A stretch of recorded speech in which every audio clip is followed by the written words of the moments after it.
Maaabot lahat ng iyong inaasam. Kasipagan ng sagot, salat ka man sa kayamanan. Buksan ang pahina ng mga aklat ng karunungan. Edukasyon ating kailangan, kamamangan ating iwanan.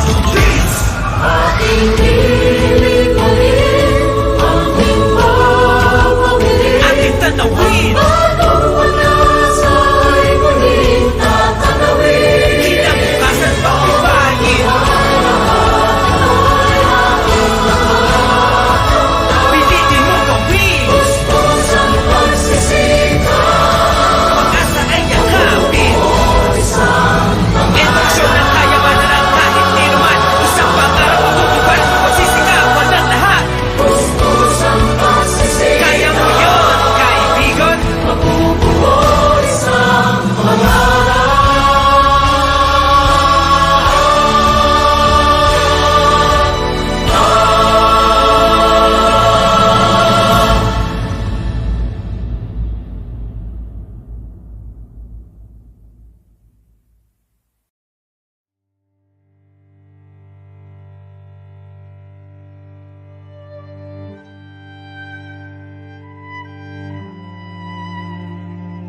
Greatest of all teachers and giver of love, hope, faith, and wisdom, look upon your children, the teachers, learners, parents, guardians, and out-of-school youth and adults. We humbly ask for your mercy and forgiveness. Guide us to the right path. May our efforts be blessed with insights and understanding, wisdom and respect for all. Bless us with patience, for the path of learning is never easy.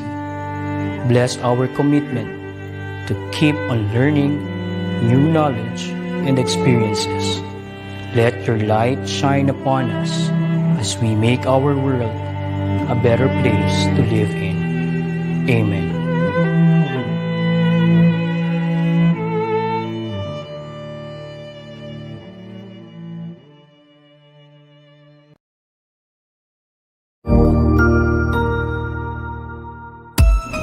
Magandang araw! April Marcas po, ang inyong pretty ate sa EdTech Unit.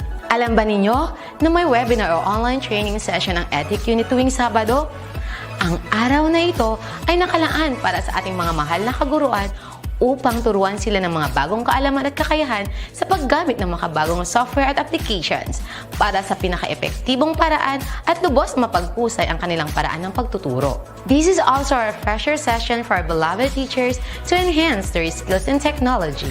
Every Saturday, we will conduct webinar sessions for teachers about the use, advantages, and relevance of different blended learning software applications. Ang webinar seryeng ito ay magsisimula ng alas 9 ng umaga hanggang alas 12 ng tanghali para sa morning session. Magsisimula naman ng alauna at magtatapos ng alas 4 ng hapon ang afternoon session. You can watch us in our DepEd-EdTech Unit Facebook page, Educational Technology Unit YouTube channel, DepEd Tayo, and DepEd Philippines. Kita-kits tayo tuwing Sabado!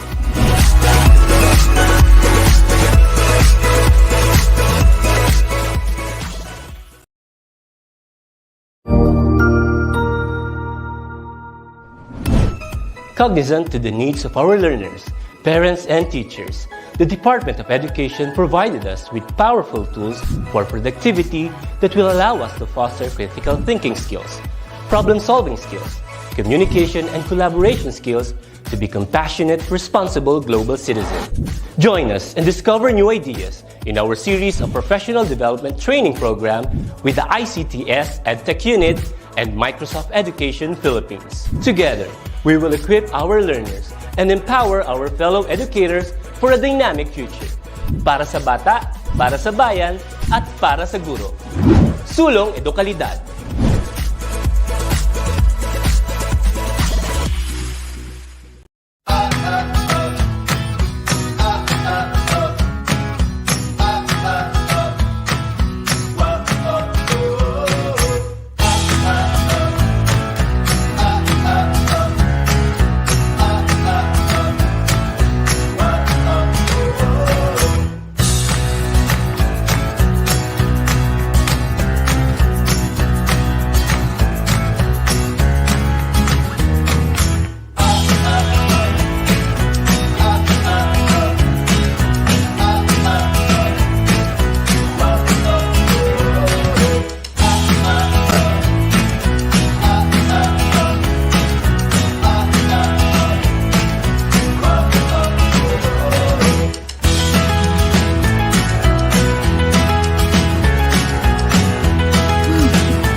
Yes, isa na namang napakagandang hapon sa ating lahat, lalong-lalo na sa ating mga kapaguro, mga mahal na mga magulang at mga mag-aaral from Luzon, Visayas, and Mindanao na laging umaantabay at sumusuporta sa mga programa ng ating DepEd, EdTech, and also, ito ay under ng Microsoft Education. Ano ba yan, Kap? Talagang na-excited kasi ako Kap by. Under ng certification, nauutal ako, Certification and Professional Development Program. Ako po ang inyong lingkod, Kap Sheila. Talagang unang-una, Ayan, from SDO Marikina. Magandang hapon sa'yo, Kapbay. Warahmatullahi ta'ala wa barakatuhu. Magandang hapon din, aking kapatid, Doc Sheila. Ayan, at sadya nga naman talagang napakaganda ng hapon dahil naman tayo ulit sa ating laging pinaka-aabangan na programa ng Microsoft Education sa buwan ng Marso sa ating Microsoft Talk. Ito, alhamdulillah. Ayan, ako nga po pala si Kapbay from SDO Cotabato City, ang inyong EdTech specialist. Ayan, at bago tayo, Ma'am Doc, shoutout muna, please. Yes, shoutout muna tayo. Talagang nauutal ako unang-una pa lang, Okay, shout out tayo sa kay Ma'am Maria Cecilia Vasconcillo. Good afternoon po sa inyo, watching from Lucrecia R. Casilag Senior High School, SDO Quezon City, and also from Miss Maris Panaga-Alamag. Good afternoon din po sa inyo, watching from San Isidro West, Santa Maria Isabela, and Mitch May Calonia. Maulan pala sa kanila from Basilan. Okay, Kapdoc, Bay, hayaan mo naman ako makapag-shout out sa sarili kong SDO Marikina City, our dear Superintendent Cheryl Gayola, and also to my ever supportive na tagdita na principal, Dr. Jeffrey Trinidad. Ayan. Okay, thank you, Ma'am Doc. Now it's my turn to shout out sa aming napakagaling na MBHTE Minister, Honorable Mohager Iqbal, sir. Assalamualaikum. To our ever dearest SDS, Dr. Concepcion Ferrer Balawag, Alhaja Saso 5, my ever supportive principals, Sir Shafa Elgiani, and to all my teachers sa MBHTE BARM, to my SDO family, Cotabato City, and of course, sa lahat ng kapwa ko guro na nanonood yan sa aming Cotabato City Central Pilot School. Hello po sa inyo, magandang hapon. At syempre, Ma'am Doc, Kap Sheila, ito, ang una-una nating viewer, si Sir Joseph Conrad Bulaklak. Sabi niya, good afternoon. So, hi, Sir Joseph. Thank you so much. And of course, Ma'am Doc, may isa pa tayong shout out, please. Yes. Oo nga pala. Ay, wait lang, bago pa yan, shout out pala sa aking family. Okay. Naka-tune in sila doon sa kanila sa TV and also nanonood sila. Wow. And also kay Brian. Yes, yeah.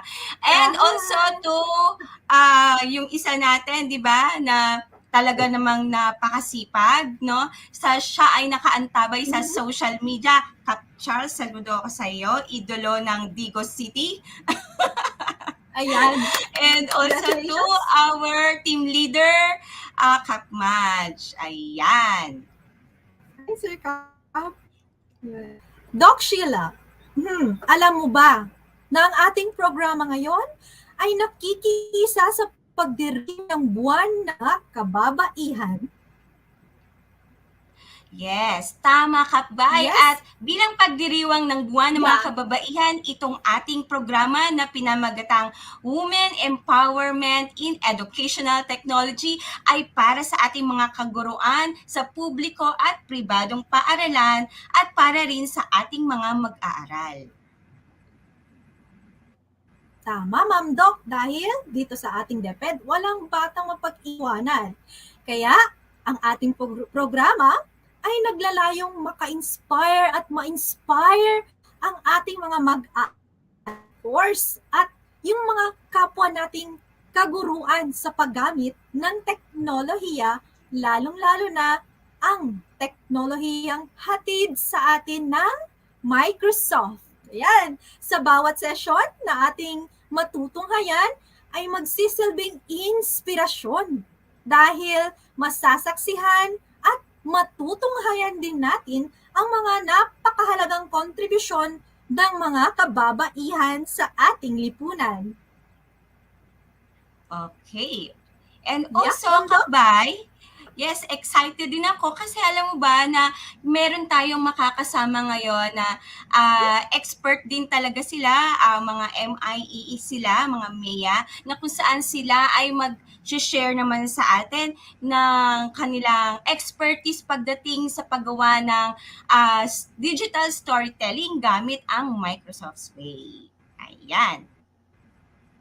So, Yan, at meron din tayong aabangan yes, mamaya, Ma'am.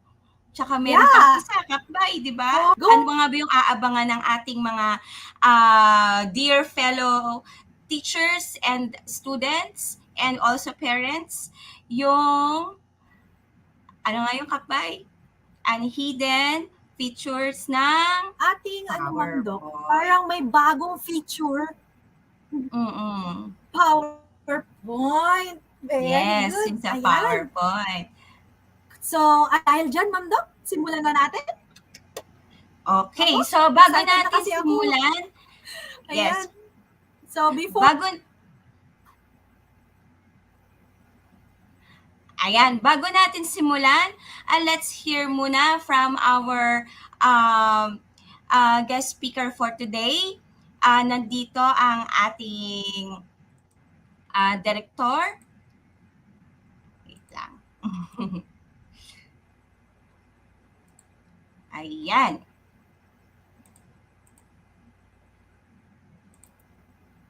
Let's hear from Director of the ICTS-EdTech, Abram Abanil, to give us the opening message. Okay. Hello, good afternoon, Teacher Sheila at maayong hapon, Teacher Bay. Assalamualaikum. Good afternoon sa ating mga participants and welcome to this ating Tech Talk for today, which is on amplifying women's empowerment in education technology para sa ating celebration ng ating National Women's Month for 2022. Thank you sa kina Isang and her team, sa mga Microsoft Education Ambassadors for helping the Department of Education in organizing this particular Tech Talk. And thank you kina Teacher Madge for facilitating itong process na to. No? Si Teacher Madge ang ating focal person pagdating sa lahat ng mga Microsoft-related na mga projects. So, ang Philippines actually is one of the, when you look at the international context, maganda ang ating performance with regards to women empowerment. But that doesn't mean that we cannot be better. I'm very happy na ino-organize itong Tech Talk na to, focusing on women's empowerment. No? Dahil dito sa ICTS, sa EdTech unit, we innovate and find new ways in making education technology more relevant, not just for delivering education, not just for making us better teachers, not just for making our students better learners, but also for making our women, our Filipino women more empowered. No? So thank you again sa ating mga organizers in this activity for looking for new ways in which we can make use of technology to help in empowering our Filipino women. Of course, we can never be perfect, but we can always be much, much better. So thank you again, and we hope that you can learn a lot from this tech talk that we have today. Magandang hapon sa inyo. Ayan. So, napakaganda na... Thank you so much, thank you so much. Abanil. Yes, maraming salamat po sa inyo. Napakaganda ng message ni Director Abanil. So, Kapbay? Yes, Ma'am Doc. So, our next will give her opening remarks was a woman of strength and an epitome of an empowered woman. Education programs lead from Microsoft Philippines, Miss Clarissa Segismundo. Hi, Ma'am Isa. Hello, Teacher Bai and Teacher Sheila, and to everyone tuned in today. Magandang hapon din, Director Abram, and to the ETU team. Assalamualaikum. Marami tayong, I'm sure, na female learners and teachers who are tuned in today. So before I start, my short message, I just want to do this quick exercise with you. Para sa ating mga learners ngayon, the female learners, mothers, and teachers, can you just repeat after me? Say this. This is important as self-affirmation. Say this. I am strong. I am brave. I am strong. I am beautiful inside and outside. Again, I am strong. I am brave. I am beautiful inside and outside. Okay, good afternoon. So sa Microsoft, I'm glad that, and I'm grateful that DepEd invited Microsoft to be part of this event. At Microsoft, we are celebrating International Women's Month, and as a mother, daughter, as a friend, as a sister, and as a leader in Microsoft, it's a good time for us to acknowledge and recognize the achievement and the resiliency and the strength of the women in our lives, and us as women during these challenging times. Iba't ibang klaseng roles ang ginagampanan ng babae sa buhay natin, lalo na sa industriya natin. Whether it's in the healthcare industry, because we have our frontliners, whether it's retail, banking, education industry, we all have our jobs and roles to play, but at the same time, we also have our jobs and roles to play at home. Our teachers teach students remotely while they care for their own children in their home. Leaders, women leaders and women employees and business owners and whatever profession you're at, we fulfill our roles and responsibilities in our profession, but we also perform, make sure that we do our best, once we leave that professional side of things and then go back to our loved ones, right? Whether you're single or you have a family, meron din tayong role bilang mga babae. ang naging impact ng crisis natin ngayon sa atin, no, ng pandemic, only confirms that all the more it's important for the industries and the world to invest in the skills development of women. We are glad and we are lucky that the DepEd and Microsoft partnership is anchored on that as well. We are not just empowering teachers and learners in general, but we also have a focus on empowering women in our industry. And when we say empowering, that means pagdating sa education, what are we doing? Pagdating sa career development, how are we addressing it? When it comes to the being of women and their growth, how are we addressing that and how are we contributing to society to make it a better place for women? I am saying this context not to prove who's the better gender, but to make sure that whether you're male or female, we both coexist, we support one another, we treat each other with respect, and we are able to empower one another and just give equal opportunities to one another. Talk about our commitment to support and provide equal opportunities would translate into number one, continued education and awareness for our female learners. So let's start them young. Nag-uumpisa rin to sa how we treat them in the classroom and how we treat our female learners at home. Equal opportunities at work and giving our young students the opportunity to think about ano ba yung mga careers na pwede ko rin gawin maski na babae ako. A lot of times we stereotype those. We say pag babae ka lang dapat ganito lang ang kurso mo, dapat ito lang ang alam mo. I feel that it's important that we are able to communicate properly to our young female learners that there are limitless possibilities. They can be whatever they want in terms of how they want to grow and learn and grow their journey, diba, as a student, then eventually how they view their career. Mabigyan sila ng tamang opportunity to explore, not stereotype them in certain courses and certain interests, and then give them the option to say, okay, I've looked at this, and it isn't for me.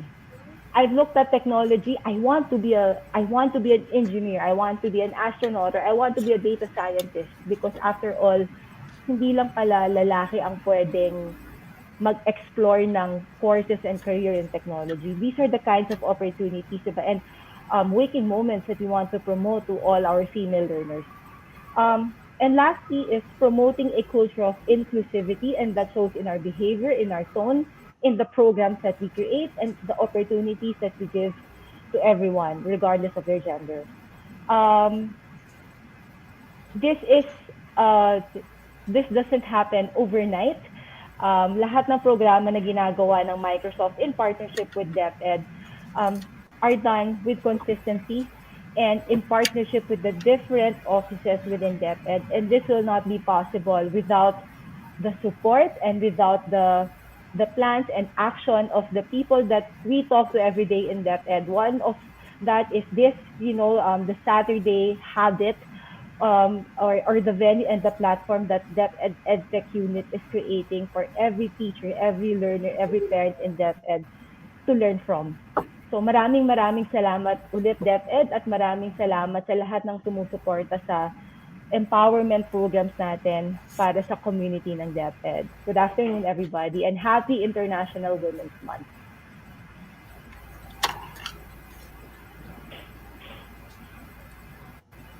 Ayan. So, napakaganda talaga ng message ni Ma'am Isang. Maraming salamat po sa inyo. Lalong-lalo na yung sinabi ni Ma'am Isang na regarding dun sa equality, kahit na mapalalaki man o na babae ka man. So, we just have to support each other. Ayan. And don't forget, That's I am right, brave, Ma'am Doc. I am strong, I am Yeah. beautiful inside and outside. Ayan. I am brave, I am strong, I am beautiful inside and outside. Ayan. Thank you po, Miss Isang. Thank you. For me, yes, Miss Isa, thank you po. For me, we are brave, we are beautiful, inside and outside, Mrs. Ang. Thank you so much po. Thank you so much. Yan. Kap Doc, Ayan. Yes, so itong ating you programa, believe? Kapbay. Yes, Kapbay. This is International Women's Day. Yeah. Celebrates the efforts of women and girls toward a more equal future, tulad ng sinabi ni Miss Isang. So the theme for International Women's Day is gender equality. Tamang-tama yung sinabi ni Miss Isang, ano? And also recognizing the contribution of women and girls around the world who are leading the charge on climate change adaptation, mitigation, and response to build a more sustainable future for all. Yeah. Women empowerment. Correct, Ma'am Doc. Yes. Ayan. So, wag na Time tayo to celebrate women. Yes. So, excited ka na ba, Kapbay?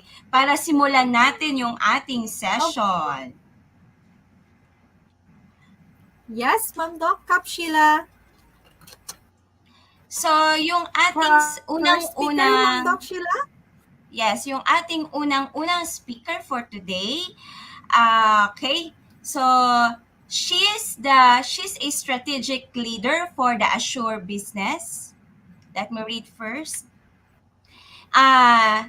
She's the strategic leader for the Assure business in the Philippines, covering both the intelligent cloud apps and infra, data, and AI solution areas with an end-to-end accountability for the Assure business, including strategy, planning, execution, advocacy, governance, learning, and go-to-market plans for the subsidiary.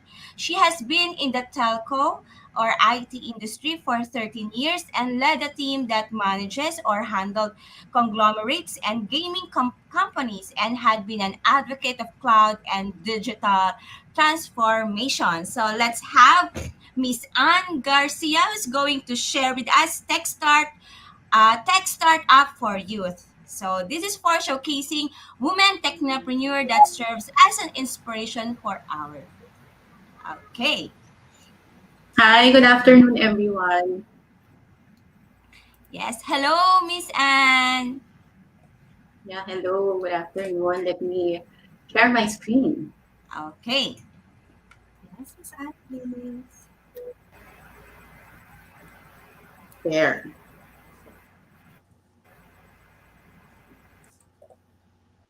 Okay, do you now see my screen?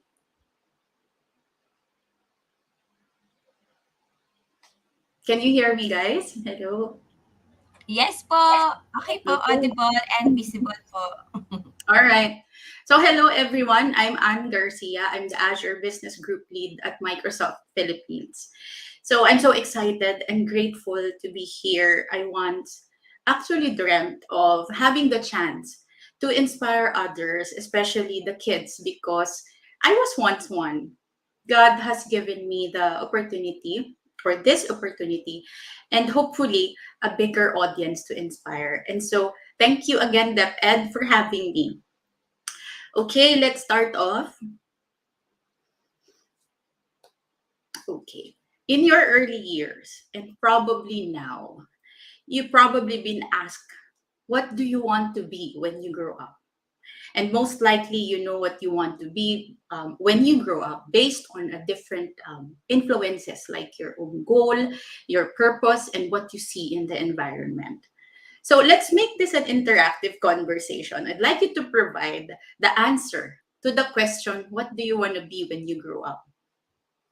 Just put the comments there of what do you want to be when you grow up? Or people my age, you can also put your answers there. Okay, so when I was a kid, I will share with you this famous question that's being asked by adults. And I'd like to share with you the common answers we had back then. There. So some of the kids for sure would like to take medicine because they want to save lives. And of course, even now, they want to be a doctor, especially in the current times where many of us suffered from COVID and we need doctors, nurses to save and look after us. And I applaud the frontliners. So basically, this is the number one answer of the kids back then. Now, let me share with you the second one, pilots.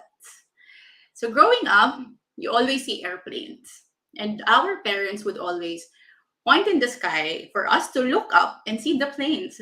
So we tend to be inspired to drive those planes and help bring the people to get where they want to go. Now, next would be flight attendant or stewardess in the old times. We also aspire to be a flight attendant because we know they are helping the pilots by ensuring the passengers are taken care of during the flight. And it's pretty much glamorous, right? This was my first aspiration, to be a flight attendant. You know why? Because I have an aunt that is one. So again, environment. I love how she looks and the chocolates that she carries after the flight. Later on, I realized that I have a motion sickness. I'm scared of turbulence, so this is not for me. Now, next would be, this also comes with a vision. This is lawyers. This also comes with a vision to save the people in court, to be judged fairly during the trial. So I know that some of the kids would prefer to be a lawyer. Now, next would be architect. People who aspires to become an architect like this is very passionate about creating houses, buildings, etc., and good at drawing. And last would be engineers. These are the people who is making sure that everything is well calculated in building houses or establishments and ensuring the safety of the families who would probably live there or stay there. So these are the common aspiration of the kids back then when we were little.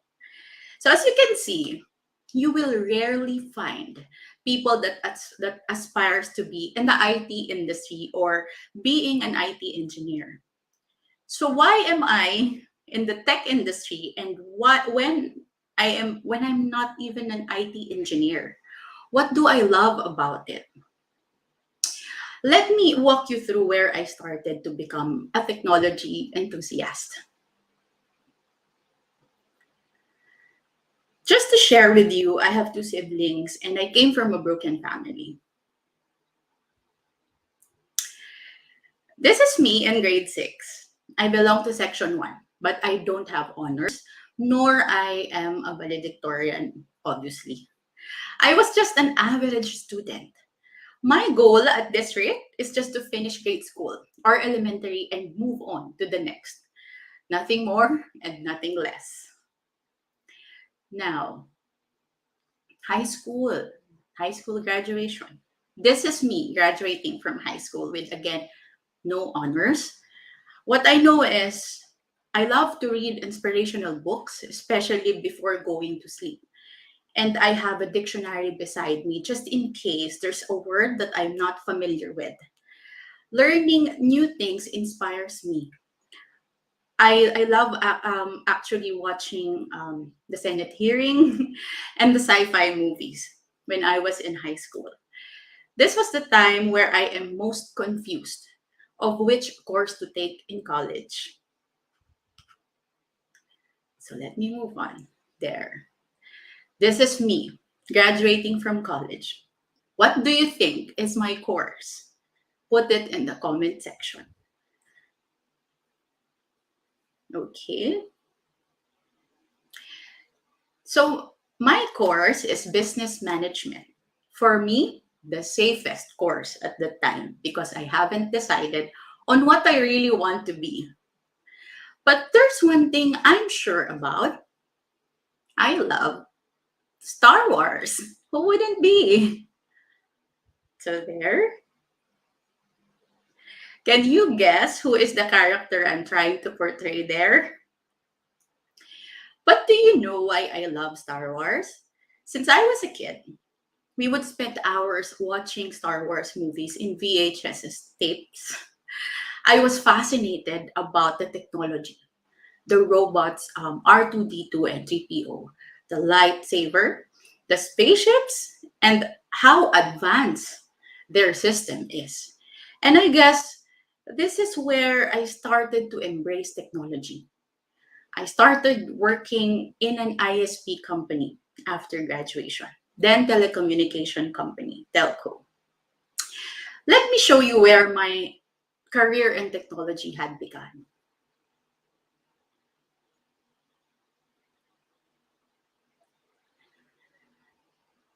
Okay, this is where I started.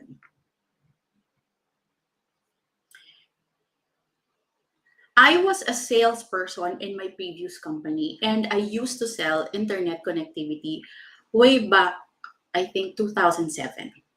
This is a diagram of how internet works and where does it connect to. But when I started, I have zero knowledge of how these work. So every meeting I had with customer, I make sure that I have my technical person with me to scope the requirement of my client and be able to suggest a better technical setup for their company while I listen carefully to what was being discussed, even if I don't understand. I make sure that I have my pen and my notebook so I can write the items that my pre-sales engineer is talking about. And you know what I do after the meeting? I sit down with the pre-sales engineer over coffee and asking him to educate me one by one of the solutions he had suggested and why is it the best for the customer setup. I kept on asking because I wanted to learn. I believe um, all things can be learned if you have a zero technique, even if you have a zero technical background. Now, this is the time when my previous company had embarked into a new journey in technology, which is actually what we call IoT or Internet of Things.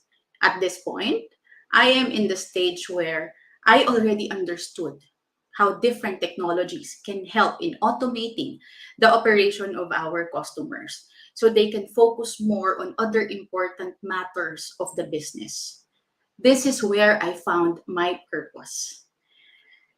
Because imagine I help them with their, let's say, from procurement to delivery of their goods to their customers. I make sure that the system works fine for them. I want every customer that I had to be successful. And to be able to do that, I should know and understand the ecosystem of their business, from their internal process to the process of how they deliver goods and services to their customers. So I would be able to suggest the right solutions or technology solutions for them. And sometimes I get to also be part of their team in brainstorming what we can do and how I can help them embark into the digital transformation. And then years passed by, a new technology has been introduced. This is the cloud computing. It is the delivery of computing services, including servers, storage, databases, networking, software, analytics, etc. Actually, this is where our social media platform stores our data, so you can better at least relate to it. So before, in your homes, you will need a CPU or a server and store your data, but now it's already in the cloud. This had helped my customers bring down their expenses as they don't need to buy physical servers and storage and instead subscribe to the cloud and just pay for the storage that they used for.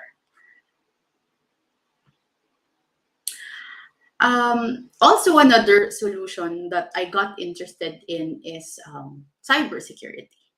In my previous company, I was assigned to be a co-GM for this solution. I make sure that our solution specialist would really get to the conversation with the customer, understanding the need for security and being able to deploy as fast as we can. Because I know that this is critical to their business. So at this rate, I have a full understanding of what technology is. How can it help the people, my customers? Because at the end of the day, what comprises a company is the people. So I make sure that I make my customers' lives easier, and they get to sleep well at night. And where did it get me?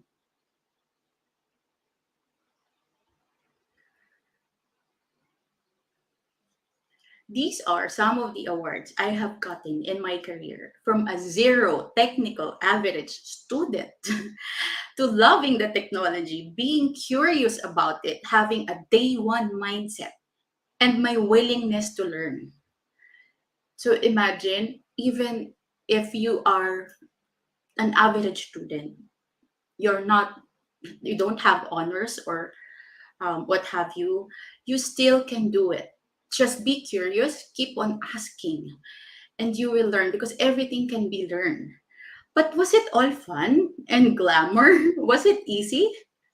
So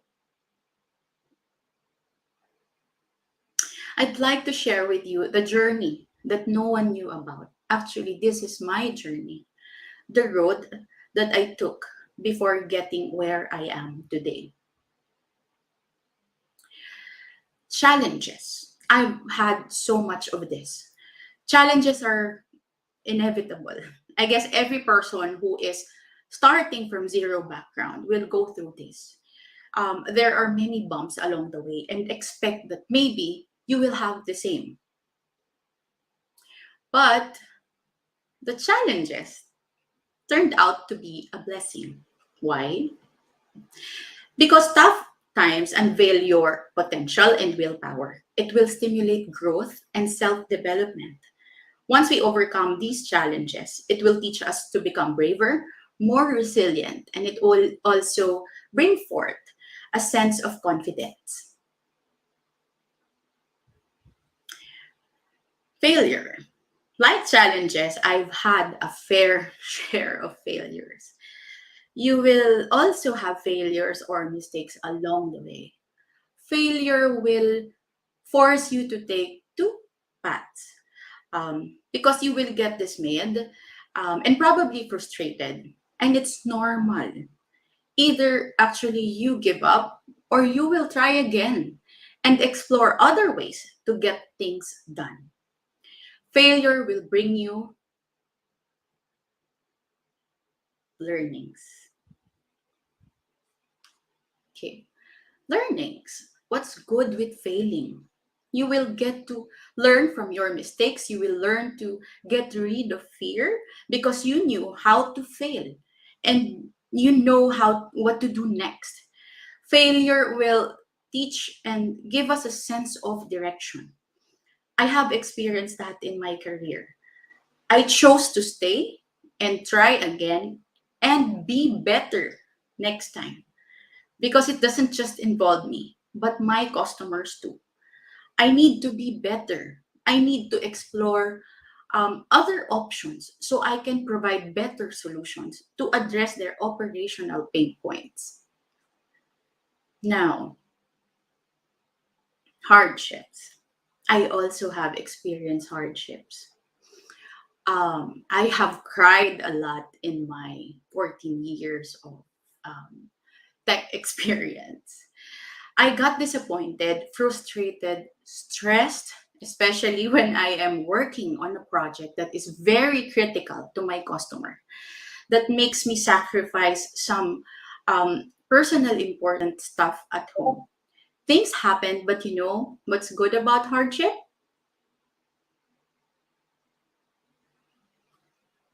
It teaches you hard work.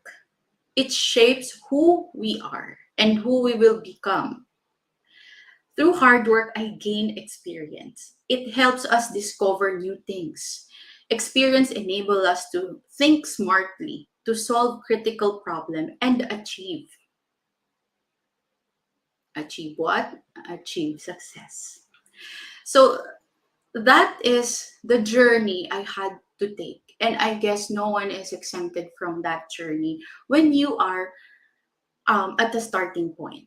So expect that you will have these, but focus yourself on what it will bring you, and the blessing, the learnings, teaching you how to do hard work, so you become successful. So I am now with Microsoft because technology amazes me. As you can see, I have a Minecraft account, and that's my family playing Minecraft together. I also have Call of Duty and others because I love how the creators built this. So imagine all the hardships, challenges, learnings got me here. In here, I don't just help the customer in their digital transformation, but also enabling our sales team, overseeing the overall business strategy for Azure Cloud, including go-to-market and marketing activities with our partners. I help in empowering our team, our partners, and our customers. So, this is a quote from Winston Churchill that I love the most. Success is the ability to go from one failure to another with no loss of enthusiasm. So, you just don't give up that easily. You try and try. But how does Microsoft support women in tech? In Microsoft, we have a program for diversity and inclusion. It's how we support accessibility, global LGBTI employees, and women at Microsoft. Accessibility, there are actually more than a billion people who have some type of disability, 70% of which are invisible. The Accessibility ERG aims to help everyone in the world realize their full potential. GLEAM, or Global LGBTQI employees and allies at Microsoft, it aims to ignite and lift our internal LGBTQI and allied communities to create an inclusive culture. They provide support and networking opportunities for its members and promote activities within Microsoft that raise awareness about LGBT community. We also have our Women at Microsoft. Women at Microsoft accelerate Microsoft's cultural journey by increasing inclusion, belonging, equity, and representation of women across racial and ethnic identities.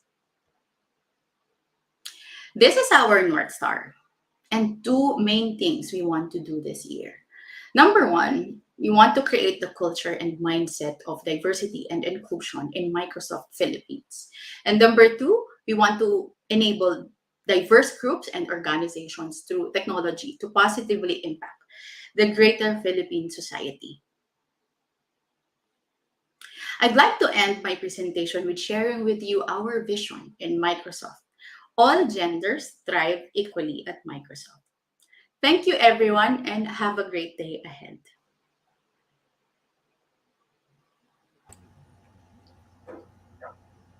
Ayan. So, thank you so much, Miss Anne Garcia. So, napakaganda talaga ng shinare sa atin ni Miss Anne Garcia. Just like me, hindi rin talaga ako IT.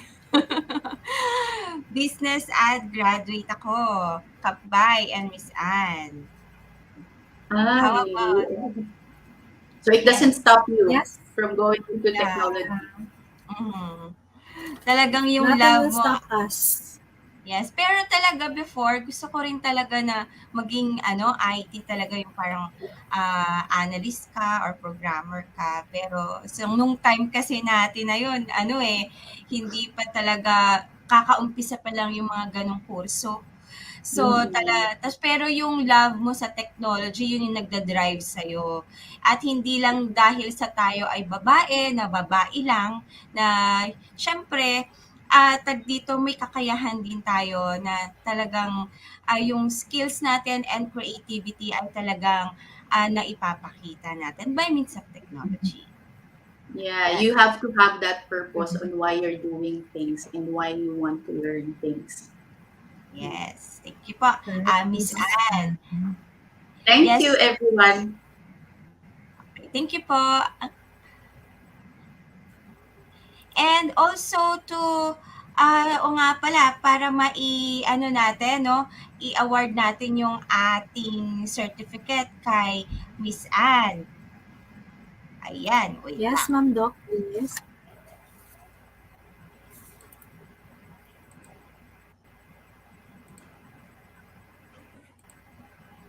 I would like to acknowledge the post of Miss Janet Lawiswis. Sabi niya, powerful words. Yan. Failures will bring us to path of learning to reach the sense of direction. Yan. Yes. So, let's award certificate of yes, Ma'am Doc, please. Yes, to award our to award a certificate of appreciation to our resource speaker for today, for sharing her invaluable knowledge as resource speaker during the Techtalk Session in celebrating the 2022 National Women's Month, Amplifying Women's Empowerment in Educational Technology webinar conducted by the ICTS Educational Technology on March 12, 2022. Given this 12th day of March 2022 through StreamYard, ETU Microsoft for Education, virtual session, OUA memo 0003220087, signed by Sir Mark Anthony CC, head of ICTS-ETU, and signed by our director for ICTS, Director Abram YC Abanil, and signed by our Undersecretary Elaine Delby Pasqua. This certificate of appreciation awarded to Miss Anne Garcia. Thank you so much po. Thank you. Thank you. Thank you so much, Miss Anne. Thank you. Okay, so without so much further ado, our next speakers, Ma'am Doc, the bond between mother and daughter is the only real and purest bond in the world. Today, Yes. we're very blessed to have a mother-daughter tandem. So, ipapakilala ko muna yung daughter. Okay? Yes. She is Ayun a na, napakaganda key talaga player niyan. in the ICT development, Ma'am Doc, of the education landscape with her vast range of experience and qualifications.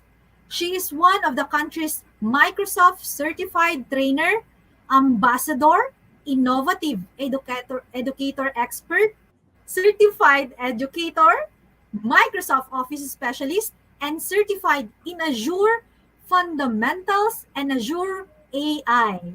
She's also a Google Certified Educator Level 1 and 2 and Adobe Certified Educator Level 1 and 2. So that's the daughter. She is no other than Miss Elena A. Tagiba. Okay? Yes, Yes. Ma'am Doc. Let's ipakilala naman natin ang ating mother, Okay. please. Okay. And also sa yung ating mother. Okay, so she is also the professor of University of Cagayan. Yes. Kapbay, pwede bang ano na rin si ang ating yung mother naman, Kapbay? Si mother? Yes. Alam mo ba, Ma'am Doc, na retired professor pala si mother from Cagayan State University. Presently, teaching at the University of Cagayan Valley of the College of Teacher Education. She graduated from Araneta University Foundation with a course Agriculture. Wow! Technology Wow, galing and naman her doctorate talaga. degree. Yes, grabe. Wow, ma'am. In St. Paul University, Philippines with a doctorate in educational management, major in administration and supervision. Proudly to present to everybody, Dr. Soledad R. Tagibao. Alhamdulillah. Wow, Hi, Miss and nakakatuwa. Mrs. Yes. Ayan. Ayan. Yan. Sila po ang ating resource speaker for today for the Wonder Woman in Technology. Ayan. So let's have, ayan, si Dr. Soledad Tagibaw and si Cap Glena. Ayan. Yes, Yep. thank you so much, Miss Bai and Kap Sheila. Hello, Mother Soledad. Welcome po sa ating Tech Talk. At pumayag Okay, welcome. Good afternoon to all of you. Ma'am Kapshila and Ma'am Tutor Bar, good afternoon. Welcome and thank you for giving me this opportunity to be with you this afternoon. Okay, thank Wow. you. At maraming salamat din po from the bottom of our heart. Talagang pinaunlakan niyo po ang aming imbitasyon po para kayo po ay maging resource speaker po namin ngayon sa aming Tech Talk. Talagang ito po ay nakaka-inspire po ito sa ating mga kaguruan. Ayan. Talagang excited na kami na malaman ang story ni Mother. Yes. Okay, good afternoon, Ma'am Sheila. Good afternoon to all of you. Well, of course, Ma'am, this is already my 54 years of serving student since way back 1968. And proud to say that during those time, I was only using a mere ball pen, pencil, and a chalkboard. That's why with this invitation and with this technology that we are embracing now, this is only the time that I was really what? Emoted. What I mean is I didn't have any interest about it. But because of our during times, we only try now to make use of our ball pen with overnight of making lesson plans together with typewriter. In fact, we started with typewriter for encoding our test questions, but that is the only finale. Only this time, ma'am, that was the year that we didn't expect our visitors of the world virus, which not one of us know the time and what effect that was given to us. Unfortunately, during that time, that was way back 2019, and this is almost 2 years, I really got amazed and interested with embracing the use of technology. Because at present, I'm very proud saying now that I can already use, not in toto perfect, not in toto what is skilled. Because all the way that I am using this technology, I was able to start organizing it using the basic tools and thing, the basic way of operating, wherein I can already make my assignment, encode my quizzes, encode my module. I can already open my lesson every day, now and then. So with this kind of technology, it is not new to us. During this time, it was already there. Only that there was no particular time that we are given that opportunity. Wherein these things was invented during our years, way back 1988. So with this experience of teaching almost 54 years, because I was then started 1968 from the remotest barrio of Cagayan, hiking 12 hours going to that particular barangay. And from there, I cannot just imagine how I was able to give molding, shaping the students from that particular village where I started rendering my service. Because my point there is to teach and to share what I have possessed. Not measuring, for example, the monetary aspect for it, but the point that I am very honest to say, I am proud of shouting to the world that sometimes I will be able to meet my students from the elementary where they became the principal of the barangay high school where I started teaching. They became the principal of the elementary department. And most often, some of my students with a series of going from one place to another with that particular ball pen only with pencil and board. There we are. I was able to be proud and happy to share that I molded them. I didn't try to measure out what would be their dreams. But the fact that sometimes I can meet them in the downtown, they are saying, Mom, I am like this, and so forth. I'm very happy that some of my students are really better than me. They are not the district supervisor, director of such, they're a doctor, abogado, and yet I am still very proud of dealing with my students now, dealing with this particular online system of learning, wherein I will always tell to my students that learning is not, there is no end of learning. With the presence of this pandemic, ma'am, to all of us, with the introduction of our Microsoft Teams, there we are, it's quite very hard before to manipulate. That's why I was forced also to buy one of my unit, wherein I am very proud that starting that time, I used to start. I have to love it now. Just only using it for the purpose of sharing to my incoming students who are also interested to be taught whatever their dreams will be. The most important is with this pandemic now, we can cater them. They can access to us what they wish. And we can also accessing to them what we can share to them through Microsoft, through that technology, with the sponsorship of course, technology and their use of internet. In fact, I am honestly saying to my student that they are better than me. Really, ma'am, Sheila, I'm not fan of using YouTube. I'm not fan of using whatsoever, but the more that I am having this unit, I really, I really learn a lot from it. So with this particular tech that you are giving, this is not only for me, but this is for our future educator. Not only on the part of the teacher, but to all of us. Because all the way as we are going to move from one place to another, we are dealing already with just based on technology. Okay, with just based on technology. So what would the improvement of technology after these years to come?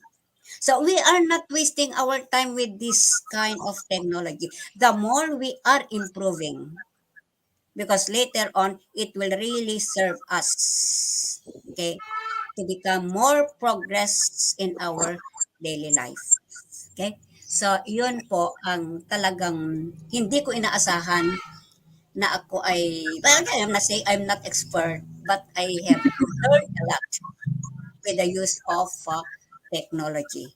And that is, I am proud of with your program that every Saturday you are sharing us with this tech talk, not for me, but for all of us, the youngs, the children, most especially to those who cannot access online learning on the part of our learners in every places. Kasi not all of them possesses a unit because of some particular factors that are what affected with their way of life.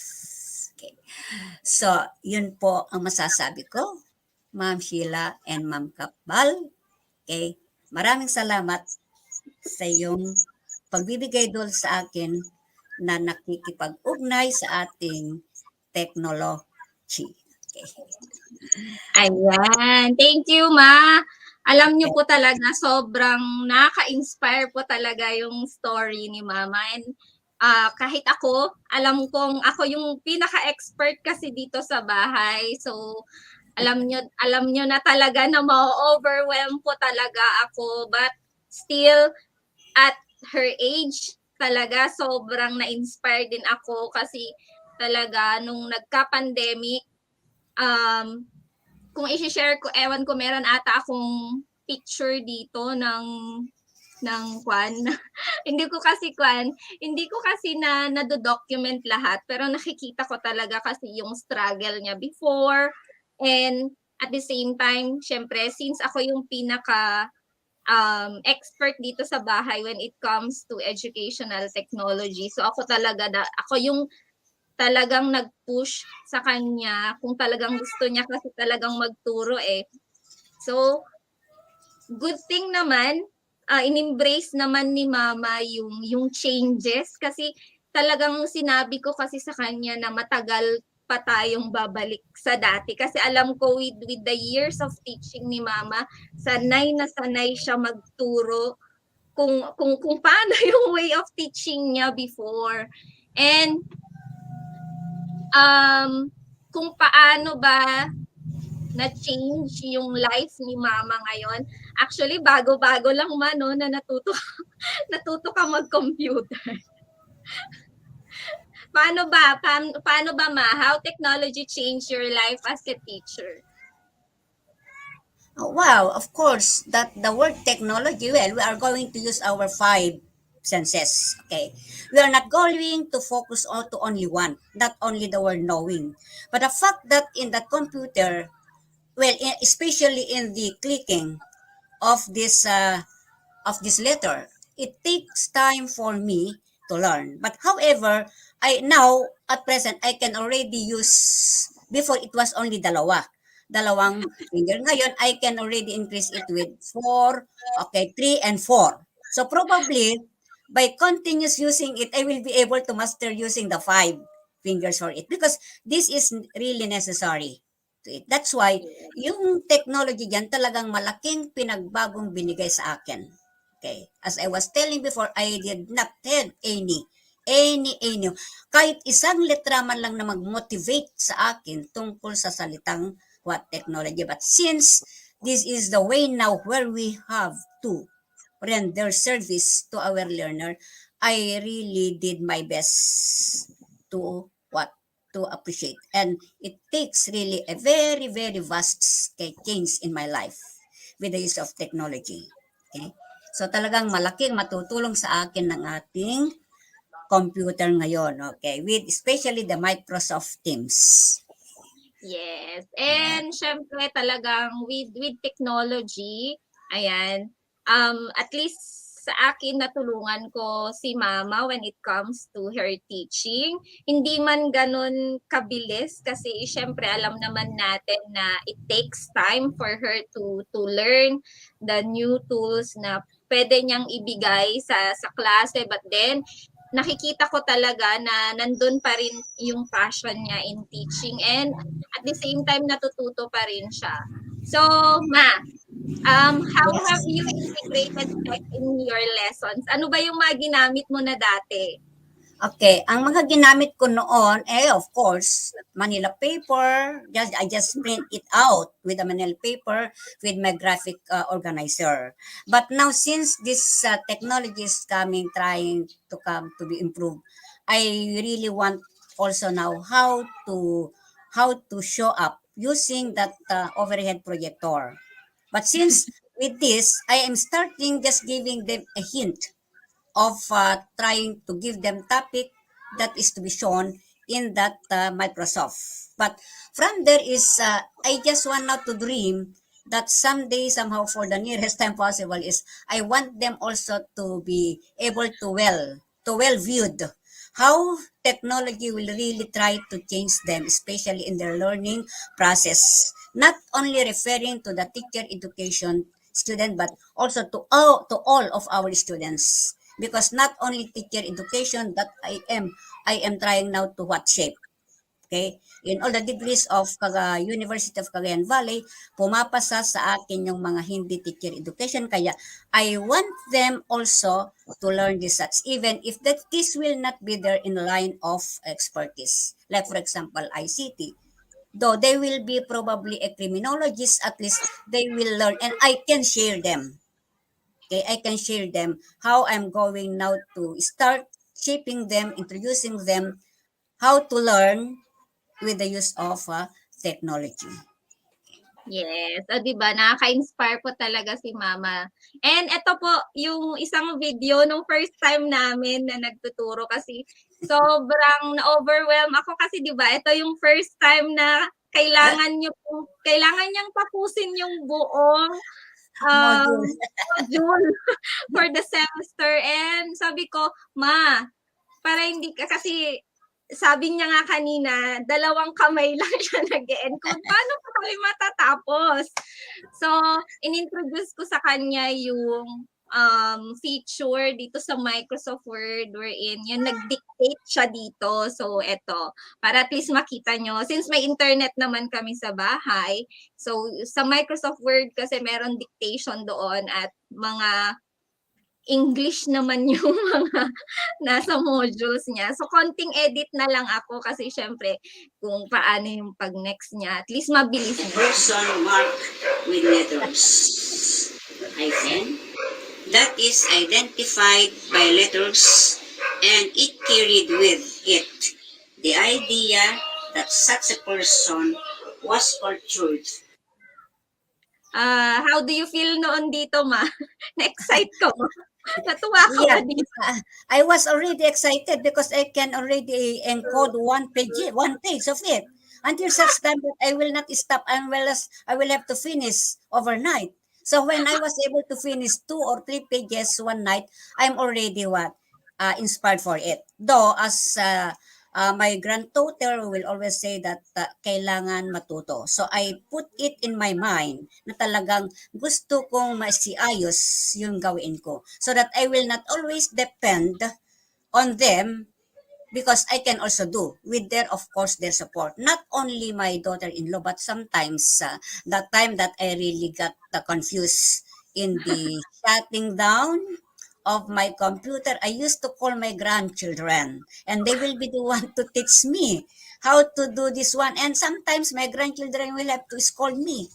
How many times I'm going to tell you, Ma, you have to look this like this in this corner. So from there, I was really, really amazed that I embrace because the technology itself, the word technology, parang tinuruan ako eh. Tinuruan ako dahil pag hindi mo galawin, hindi ka rin matututo. So, there is really a balanced way of knowing and learning with the use of our 5 senses with this particular gadget. Okay. So, maraming salamat sa technology na ito. Okay. Ayan, totoo po yun. Kasi syempre kapag wala po kasi talaga ako sa bahay and the kids are here naman in the house. So, good thing naman naturuan ko rin naman kasi yung mga anak ko rin to assist mama, especially pag wala ako dito sa bahay. Yun nga lang, yung mga anak ko, Diyos ko, minsan napapagalitan nila si mama kasi syempre matagal minsan si mama, natatakot si mama maghawak. So, na-stress din actually yung mga anak ko minsan magturo. And ito po yung mga as you can see, di ba, napaka-proficient niya when it comes to Microsoft Teams. Imagine, no, talo niya pa ako. Talo niya pa ang high school teacher, elementary teacher. Imagine nyo kung ano po, ilan po ang subject niya ngayon. 15 class, Ma. 15. 15 class. And at the same time, ilan ba ang estudyante mo sa isang klase? Actually, Okay. nagre-range yan ng 40 to 50. Yeah. Here, of course, 49, 45 per class, per block.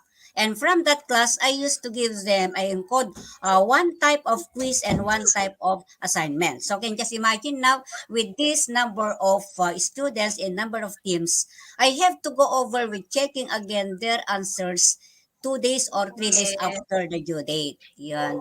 So that is really my, that is where I really embrace because from now I love already. Okay, I love with the use of just visiting my laptop to check their turn-in assignment and quizzes. Okay. Yes, ayan. So ito po yung lahat, actually every class niya meron siya dapat ilalagay na assignment. And dati kasi ako pa yung naglalagay niyan. Pero ngayon natuto na siya na. Kasi sabi ko, Mama, paano kapag for example nasa travel na naman ako hindi naman pwedeng every now and then kailangan. Kasi kapag ganun na nahirapan siya, tatawagan niya ako yan. Tatawagan niya ako, paano ilagay yung ganito, ganyan, Ma, ganito. So para at least matutukan siya, so upuan ko muna siya kung paano niya ilalagay yung mga quizzes and paano niya itatype yung mga yan, paano mag-check, paano gumawa ng teams niya, paano mag-enter ng students niya, lahat yan. Kailangan mo upuan kasi syempre that's part of their curriculum kasi sa university. And since passion niya yung pagtuturo, kasi kung ako, actually, di ba mama, ilang beses na kita sinabihan na tumigil. Oo, matagal na, okay. Matagal nang sinasabi ng anak ko na titigil. Pero ang iniisip ko, ma'am, is itong matulungan. Naaawa ko sa mga batang naka-enroll kasi if possible, I want to graduate them, especially my fourth year and third year.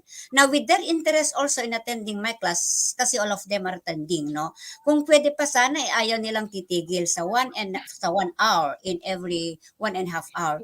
But I was telling them that, well, we just wait for the face-to-face until such time that we will be gonna meet with each other. So from there is, she had been convincing me to stop, but I don't have really that vocabulary because ang inaala ko itong mga estudyante who are also interested to be taught, to be trained for their future, struggling of their life, especially with all this kind. In fact, ma'am, sa pandemic na ito, marami pa rin ang ating mga estudyanteng naka-enroll.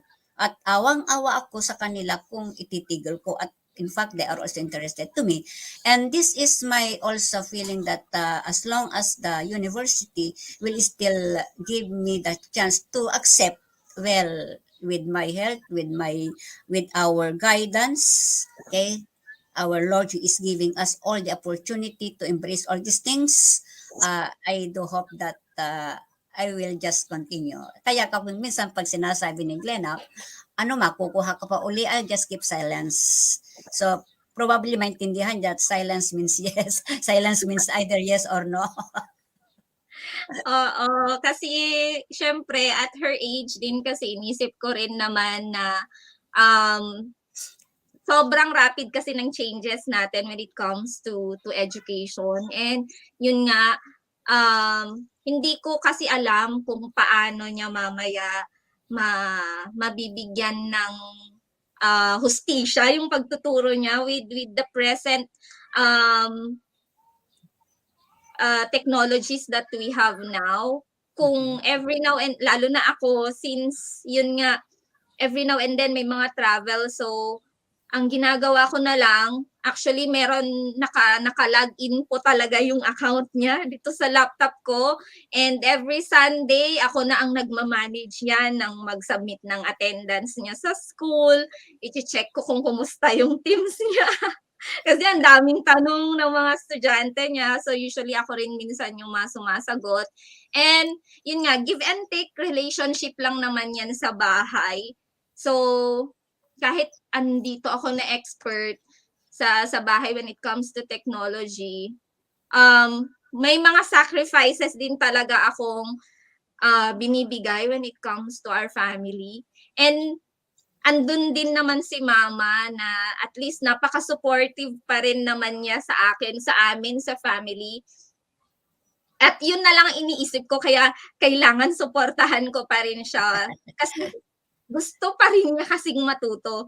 Kasi yun yung nag-urge sa akin na tulungan pa rin siya. At kung yun nga, syempre, may mga times talaga na na-overwhelmed naman talaga ako. May mga time na na-stress ako.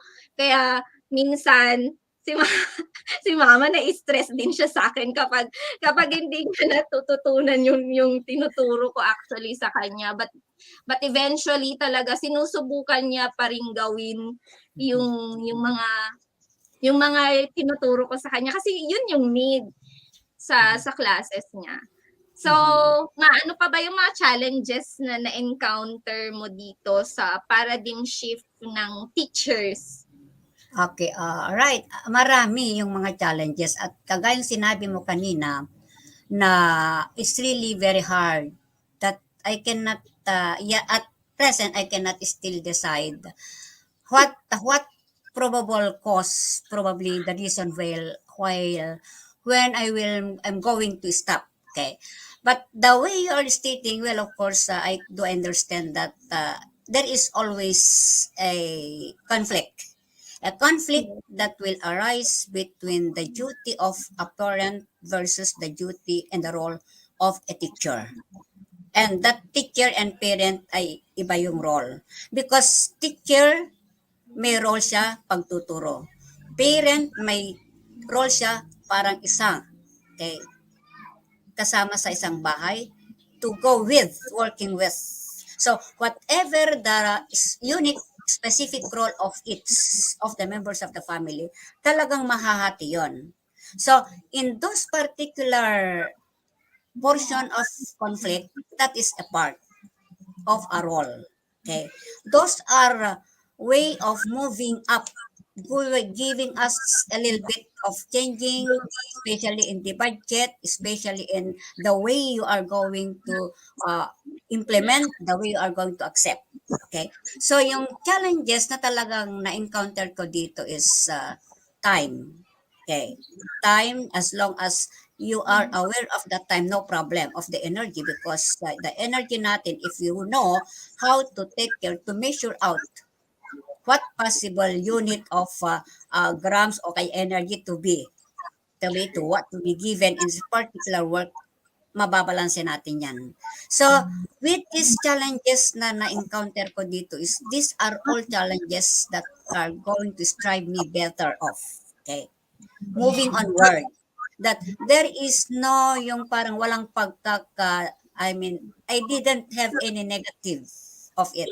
All the challenges that I have seen throughout with holding this unit and working with, okay, during the day up till night is all positive, which really improve my part as a mother and a teacher at the same time.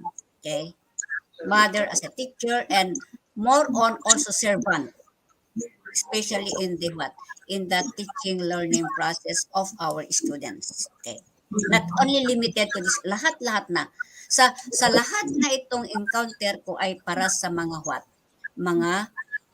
estudyante. Okay, mga anak natin, mga kasambahay natin.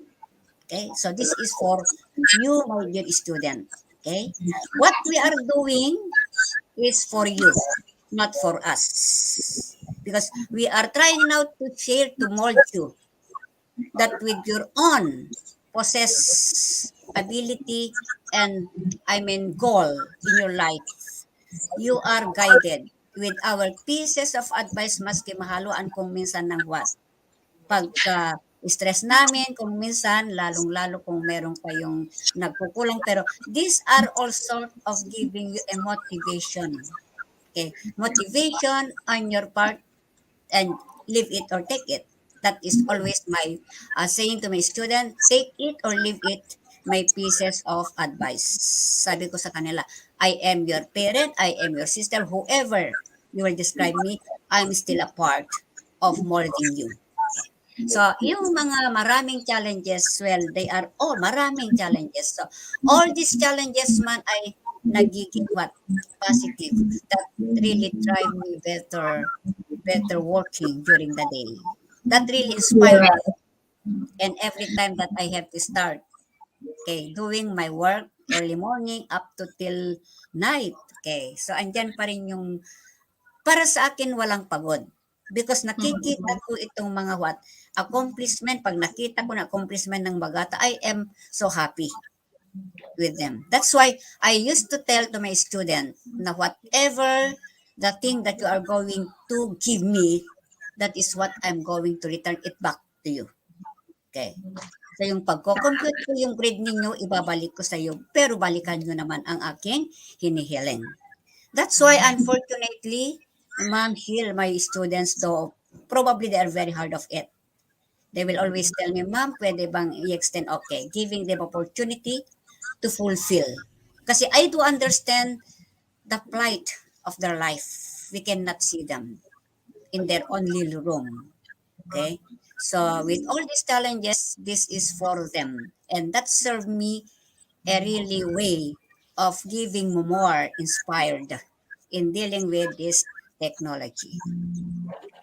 Yan. So, doon naman talaga ako natututo kay Mama kasi sobra yung wisdom niya at syempre with her experience in teaching, malayong-malayo pa yung kailangan kong aralin sa kanya when it comes to teaching kasi napaka yun, so kung ako yan, hindi ko masyadong iintindihin yung mga estudyante kung ibang hindi naman yung binigyan mo na lahat ng opportunity and all. Meron talaga yung pagkakataon na maiinis ka eh. Pero si mama talaga napaka-positive pa rin niya when it comes to dealing with her students. Although minsan, meron din siya yung pagkakataon na hindi naman nagpapasa to, ma, pandemic ngayon, bigyan mo na ng pagkakataon. Meron, yung pinapaalalahanan namin yung isa't isa when it comes to dealing with our students. Kasi syempre, nasanay siya na nung time niya, kailangan dapat sumunod yung mga estudyante sa anong gusto niya. Pero since nagka-pandemic and alam naman natin yung mga challenges at yung kung ano yung mga problema na na-encounter ng mga estudyante natin. So, natututo kami in each other when it comes to our patience with our students, and at the same time, syempre in dealing with the new technologies, the shift of instructions when it comes to dun nga sa school nila, syempre nagbago rin talaga yung administration, the way on how to submit their reports. So, yun. On my part, kasi syempre, kailangan ko talagang i-assist si mama. Challenge ko talaga yung time din. Kasi sobrang na-overwhelm ako ng trabaho. Tapos meron pang i-assist ko pa si mama, i-assist ko rin yung mga anak ko na nag-aaral ngayon with this present na teaching and learning process. So, imagine niyo yung ginajuggle ko yung sarili ko dito sa bahay on how to teach. Syempre, how to help mama, how to help my kids. And at the same time, how to help also other teachers kasi syempre, nagpapatrain kami kung paano naman natin matutulungan ng mga teachers natin when it comes to the proper use of new technologies in their classroom. So, yun talaga yung mga challenge. But then, na-overcome naman natin, di ba, ma? At natutuwa Yes. pa rin naman tayo at the end of the day. Okay. So, in today's education, ma, what is the role of technology para sa'yo? At your own perspective na ilang years na hindi naman ganito yung naging present situation mo sa pagtuturo. Okay, yes. As I was telling you a while ago that with my 54 years of teaching, it was only merely 2 years ago where I really embraced the manipulation and the holding of the word the laptop, because the word technology andyan na yon. Yung noong pagtuturo pa ng chalk at saka with the board, andyan yung technology. But that technology was only a basic prior to this particular unit that we are using. So itong role ng technology with this, well, of course, this is really the key. A key to survive. A key for survival for everyone, especially to our what? To our learner. Okay? Learner. So, when we focus this to learner, is the problem is how could we be able to give one unit to every learner? But the fact that the word technology, yung view ng the word technology, we are trying now to slice it with the different program and process of the DepEd with this tech talk that you are sharing. This is already a way of trying out slicing how on to go on the role of technology that we are going now to reach to our learner, especially to those who cannot access at this moment. However, this will not be the end. Okay, it is the beginning of the new way of learning. So, malaking may tutulong dito. Lalong-lalo na kasi ito pag nakikita mo, as I was telling while ago, that my student before are quite better than me. Okay? Without using this.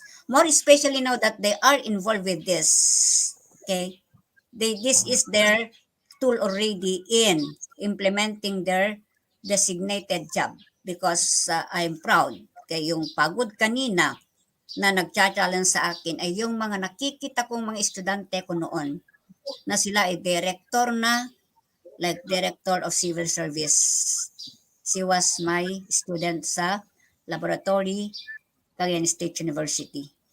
And Ma'am Perlas, they were my students. So, nakikita ko ito yung mga dahilan kung ako ay nabibigyan ng challenges more on not only the word education but through the role of this word technology sa kopyan. It is a component striving, making our education way of reaching out to our learners to embrace this technology. So, magpapasalamat at marami pang kailangan natin na ibigay sa ating mga mag-aaral, lalong-lalo na itong mga walang gadget. Pero little by little, we will try now to give them, we will have to introduce to them the really basic role of technology, little by little. Okay, it takes time, really, it takes time. But at the end of that day, at the end of a certain activity, you are inspired. What an individual learner can show up. We might not be saying it is perfect, but it is already an appreciation for them that they can start loving it. Okay. So, yun ang malaking naidulot ng technology to link to the word education. Vice versa yung talagang they cannot be separated. Okay. Yes, talaga naman, malaki talaga yung naging role ng technology in the present education today. Kasi ito talaga yung talagang key natin para at least maitawid natin itong pagkatuto ng mga estudyante natin. And we keep moving forward kasi nandito na talaga yung mga technologies na to, and we just need to embrace things na ganito na siya. And yun nga, etong present pandemic na meron tayo ngayon, ito talaga yung eye-opener sa atin to start things like this.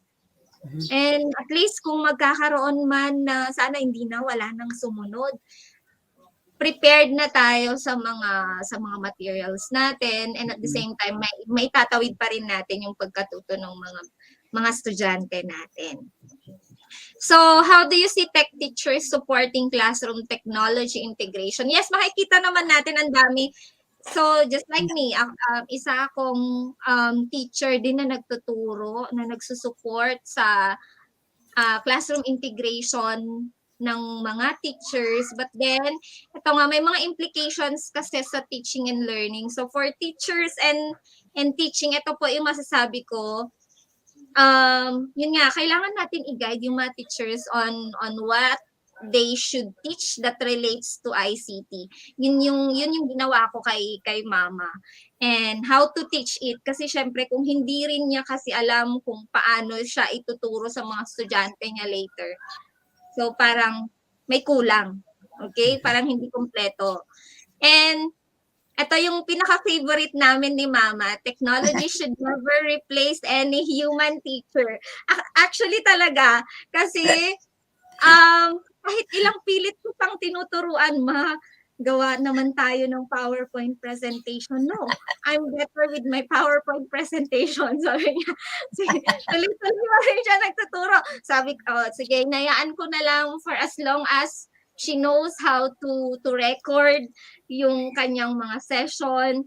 Kasi, syempre yung composure din niya sa pagtuturo kasi kung sasabayan ko siya na or sisingitan ko siya na biglain na turuan siya na mag-present ng PowerPoint presentation sa kanyang mga klase. Kasi in-explain ko rin kasi most of our students actually are visual students, and kung puro lecture ka lang kasi dyan, sa ganitong setup mahihirapan din actually yung mga estudyante mo matuto. Pero syempre, at her age, iniintindi ko na lang kasi syempre, yun yung nakasanayan kasi ni mama na ng way ng pagtuturo niya. So we just devise a technique kung paano niya ma-check yung mga estudyante niya kung nakikinig pa siya, ay nakikinig ba sila or hindi. So one at a time, nagtatanong siya, nagpaparecite siya, tapos yun, doon niya chine-check kung talagang nakikinig. At least kahit hindi nagpe-present, nakakatuwa naman yung mga estudyante niya kasi syempre, first and foremost kasi in-explain niya na nahirapan siyang mag-present ng PowerPoint and ine-explain na lang niya kung ano yung babasahin ng mga estudyante niya later kasi naka-upload naman na yung mga materials dun sa Teams. So number 3, so there are rules and regulations that govern the use of technology. So syempre, meron tayong mga cautions. Sinasabihan ko rin si Mama when it comes to this. So cautions should be observed to protect the individual privacy. Syempre, si Mama baka mamaya hindi niya rin kasi alam kung ano yung mga to. So ina-explain ko rin sa kanya na wag ka basta-basta ganito mag-share ng mga ganito, ganyan. Okay? And all the issues and many more shall be part of the teaching content. Alam natin, na-explain naman ni Mama na kung for example, nawalan kami ng internet, ayan, nagsasorry naman siya sa mga estudyante na that's part of it, di ba? Lahat naman tayo as parent, di ba? As a student, kasi estudyante rin tayo minsan. As teachers, meron po talaga tayong fair share when it comes to issues. And it's already part of it. So, kailangan lang talaga natin maging mapasensya at intindihin na ganito talaga, wala tayong magagawa doon. Okay? And kailangan lang talaga nating i-encourage talaga ang isa't isa to use technology with the present situation that we have now. So, para naman sa implications for learners and learning, so sa mga learners natin, kailangan pa rin ninyo talaga ng guidance on how to use and regulate yung technology use. Kasi usually yun nakakalimutan ng mga estudyante natin yan. At as teachers, kailangan natin ipaalala ulit, i-remind yung mga estudyante natin dito. And learners should not only know the benefit of technology use, but they should also know how they can be protected by the hazards that technology brings to their lives. So as part of the teaching, yun nga, meron din tayong media and information technology na ini-explain din sa mga learners natin every now and then. And learners should take advantage of the potential of learning support na meron tayo ngayon kasi what's the advantage of having these technologies nowadays? Yung easy access natin sa information, ang bilis. So, dapat tinitake advantage ng mga estudyante natin ito. Na at the same time, kung for example, you just wanted to ask for help when it comes to your studies, ang bilis mo makuha yung mga sagot. Diba? So, they can also derive such as yung development ng higher order thinking skills nila and the development of learning communities through collaboration. So, yun yung mga implications naman. And, eto naman, yung hopes for the new normal. Ayan. So, before tayo mag-ENMA, ano ba yung hopes mo for the new normal education? Kasi 'di ba, yung nangyari kasi ngayong pandemic, ito na sudden shift talaga ng mga actions natin in the classrooms. But yun nga, para sa akin naman, dapat hindi pa rin po tayo tumigil. This would not prevent us in continuing our learning. And I hope that everyone, teachers, students, mothers out there, mga parents natin, would value themselves more so they can dream bigger for themselves because alam naman po natin, education promotes equity. So, yun yung hope ko. Ikaw ano po yung hope mo for the new normal education? Okay. Well, the hopes for the new normal education, we a little bit, we will be able now again to start. We will have to start para from zero, basic, zero. Meaning to say that with that 2 years of not dealing with our student from face to face, only the use of this technology, there will be a little bit of change on the way. They will have to what to start, meaning to say that going back with the with the traditional way without any technology, yung mga bata nahasa na, they were already used of using that technology. However, the hope here now will be a little bit, not exactly in totong a change for it, but little by little we will be able now to balance it, that there will be in shifting process on the proper way of teaching in the classroom, as to the proper of the what of the blended mode of teaching, to those who are used to it. But to those who didn't have any opportunity, at talking especially the elementary grades, okay, not all elementary grades were given that access of technology. However, they have this online that is assigned, let's say, 2 times or 3 times a week.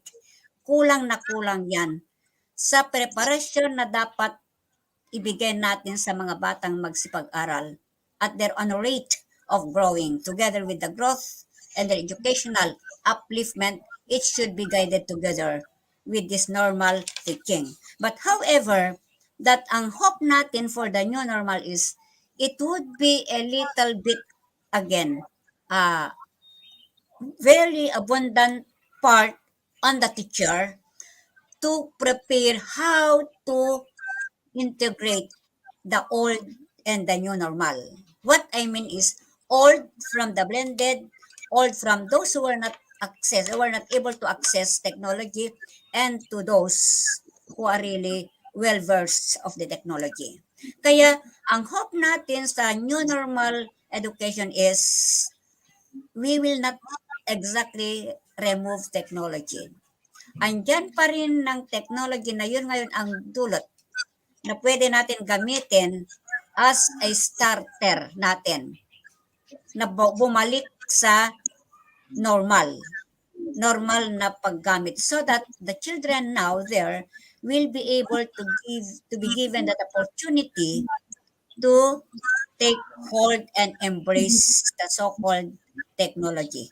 More so now with that Microsoft Teams, not lahat ng mga bata siguro ay matuto ng humawak. Sanay na sanay sila. Okay, with their mga gadget ngayon, well, of course, with the 3 years old, 4 years old na mga bata, hawak na nila ng kanilang cellphone at they are used to it. Only how to manipulate is that is still a part of our teacher as a parent to guide them in the proper use of the technology. Okay, yun ang Yan. So, thank you sa mga inspiring words mo when it comes to sharing kung ano naman yung fair share mo when it comes to technology. Kahit alam ko hindi talaga techie si Mother Dear. Hindi talaga siya techie, but yun nga, it's so inspiring. Ilang taon ka na ba, Ma? Ayaw na naman niya sabihin. Ilang taon ka na ba, Ma? You just surveyed. I was born 1944. Yes. O, diba? Sometimes pag tinatanong sa akin how old are you, ma'am? Secret. Kasi parang secret ang sagot ko. I just want them to just think how old am I? But the question is, I still feel young, very young. Actually, talaga secret talaga yung sagot niya po dyan kapag tinatanong ko po yung age niya, secret. But as you can see naman, very young at heart siya when it comes to learning of new technologies, di ba? At yun nga, sana po na-inspire po kayo sa story namin ni Mama as an educator, as a parent, as a woman, di ba?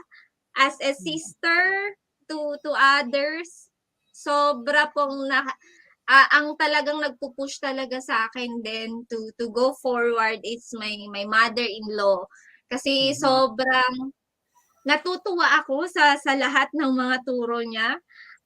Kahit minsan medyo matigas yung ulo ko kasi syempre magkaiba kami, nagka-clash minsan yung explanations namin when it comes to teaching, but at the end of the day yun nga, nasa gitna pa rin, naging neutral pa rin kami minsan.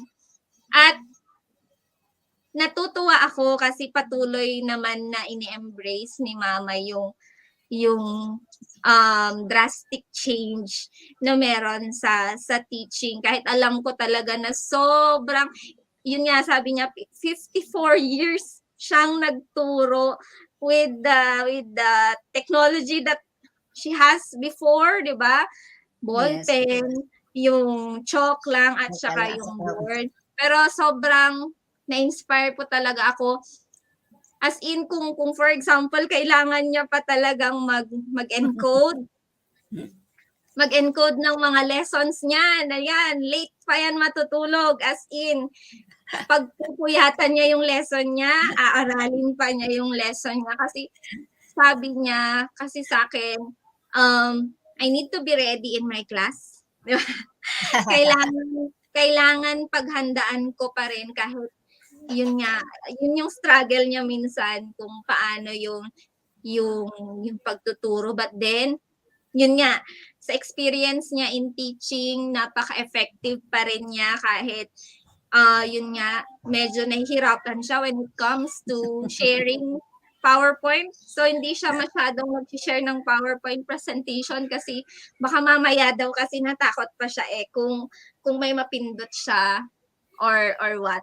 But then, maraming salamat po sa opportunity na ma-invite kami ni Mama to share with you our story. Ayan.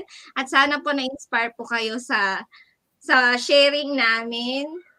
At sobrang idol ko. Kung meron ako, kung idol ako ng karamihan dito when it comes to technology, mas idol ko talaga si Mama ko.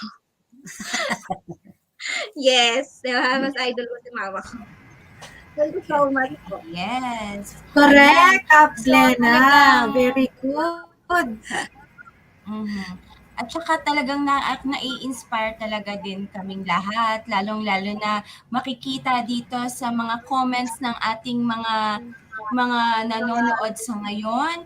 Ang sabi dito ni Miss Anarep Janet, "Thank you, Ma'am, for inspiring us. You are a teacher by heart. Despite all the challenges that you encountered to continue teaching amidst pandemic, you nailed it po for your students." Yes. Naman. Yes, sabi pa. Opo.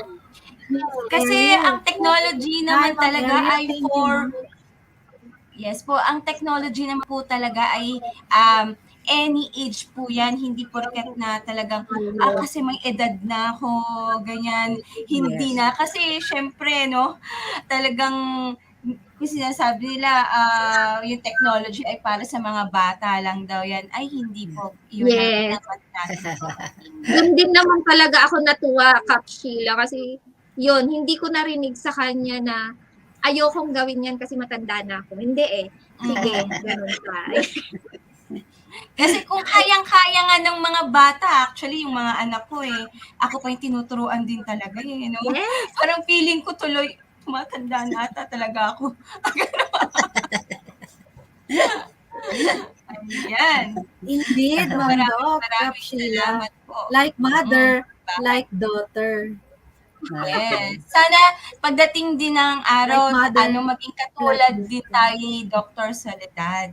Yeah. So, yung talagang, alam niyo po, yung Opo. nagpa-part-time din ako sa mga university before. Talagang yung mga katulad po ni Dr. Soledad ang nagiging inspirasyon ko talaga. Thank you. Thank you, ma'am. Thank you. Okay. All right. Ayan, to award the certificate, Kapbay. To award the certificate of appreciation is presented to Miss Glenna Agbulos Tagibal for sharing her invaluable knowledge as resource speaker during the My Tech Talk Session 2 in celebrating the 2020 National Women's Month, Amplifying Women's Empowerment in Educational Technology webinar conducted by the ICTS Educational Technology on March 12, 2012, given this 12th day of March 2022 through StreamYard. Signed, Mr. Mark Anthony CC, Mr. Abraham YC Abanil, and Mr. Alain Del B. Pasco. Congratulations po, Miss Thank you, Glenna. Miss Bai. Thank you. Ayan. And also, Kapbay, para sa ating talagang nag-serve as talagang inspiration natin sa lahat-lahat po. Kung meron sa anak, meron din sa mother. Di ba, Kapbay? Yes. Thank you so much, Ma'am Doc Soledad Tagiba, for sharing your invaluable knowledge as resource speaker during our My Tech Talk session in celebrating 2022 National Women's Month, Amplifying Women's Empowerment in Educational Technology webinar conducted by the ICTS-EdTech on March 12, 2022, given this 12th day of March, signed Mr. Mark Anthony CC, Mr. Abram YT Abonil, Mr. Alain Del B. Pascua. Thank you so much. Maraming Thank you. salamat. Maraming salamat. Okay, maraming Ayan. salamat, ma'am. Okay, thank you. Thank you. God bless. God bless po. Ayan, talagang nakakatuwa talaga, nakaka-inspire, no? Kapbay, sana maging katulad din tayo ni Doc. Di ba, Doc Bay? Inshallah. Yes. Inshallah, Doc Cap. Sheila, ayan. So, without so much Laban further yung ado, ating internet kasi ako naglalag din eh. Okay, ayan, so yes, sumunod. Mga empowered internet. Ayan, our Oh, third set of empowered. speakers. Yes, so let me share our second speaker for today. Kapbay, hayaan mo ako na ipakilala yung ito talagang malapit din Please. talaga sa akin, sa aking kaibuturang puso. Charot. No, so tag dito, itong dalawang to, syempre yung isa ay Yeah. syempre ano ko to ka-division ko to syempre I love my own, no? And itong isa naman ay talagang mentor ko forever. Ayan. So, let me introduce them. So, she's the marami siyang certification, Kapbay. So, hayaan mo akong sabihin ito lahat. She's the Microsoft Certified Educator, MCE. She's also the Wakelet Certified, Kahoot Verified Educator, Kahoot Bronze Certified, Kahoot Silver Certified, Kahoot Gold Certified. Wow, puro mga Kahoot, no? Flipgrid Certified Educator Level 1, 2, 3. And also Microsoft Innovative Educator Expert, MIEE. Yan. And also Microsoft Innovative Educator Master Trainer, Microsoft Educator Education Ambassador, Flipgrid Student Student Voice Ambassador, Wakelet Ambassador, ayan, Adobe Creative Educator Level 1, and she's also the Outstanding Master Teacher Finalist. Finalist Division Level for the school year 2020 to 2021, and also the Outstanding Master Teacher Cluster Level for the school year 2020 to 2021. Let's have Miss Serena Galoy. Ayan. Si Serena. Good afternoon, Ma'am Serena. Ayan. And yung isa naman, para sabay na sila. Ayan. So, yung isa po, ito po ay aking ka-division. She's a graduate of Master of Education, major in Special Education from New Era University, Quezon City.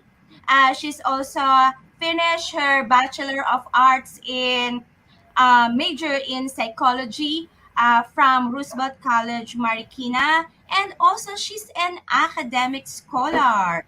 And also, she's the advocate of project-based learning approach advocate and integrative performance test advocate or advocate no strategic intervention material author in science and won several awards in the division level and also one Meralco Energy Education flashcard author, and also a national and regional demonstration teacher in science, national down to school trainer in the utilization of technology in teaching inside the classroom, troop leader of Girl Scout of the Philippines, and also received the award of bronze, silver, and golden award. So join in a community service entitled Micros Windows 10.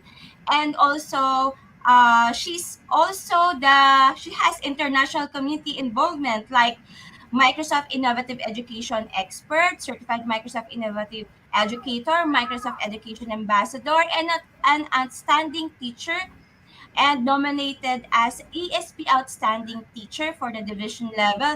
And lastly, a Microsoft Education Ambassador of the Philippines. So let's have Miss Mona de la Cruz. Okay, they are going to share with us the digital storytelling with Microsoft Sway. Okay, Habay? There you go, Kat. Yes, and we will also showcase best practices in creating digital storytelling using Microsoft Sway. So, without so much Yes. further ado, the floor is yours, Mamona and Cap Serena. Okay. Andito na ba sila?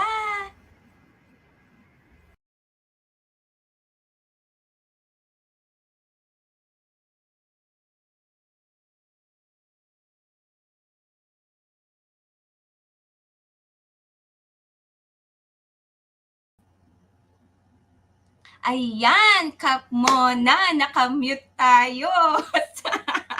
And also si Serena, sorry. kamusta naman si Serena? Talagang namimiss ko kayong dalawa, no?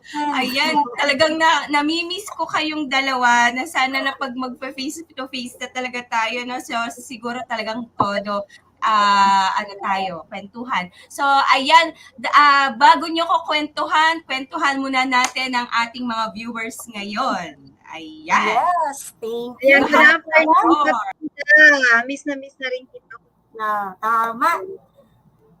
Ayan. Ayan, Ma'am Mona. Narinig na ba ako? Yes, okay na. Ayan, thank you. So, nakikita na po ba ang screen ko? Yes, Kap. Okay, ayan, thank you.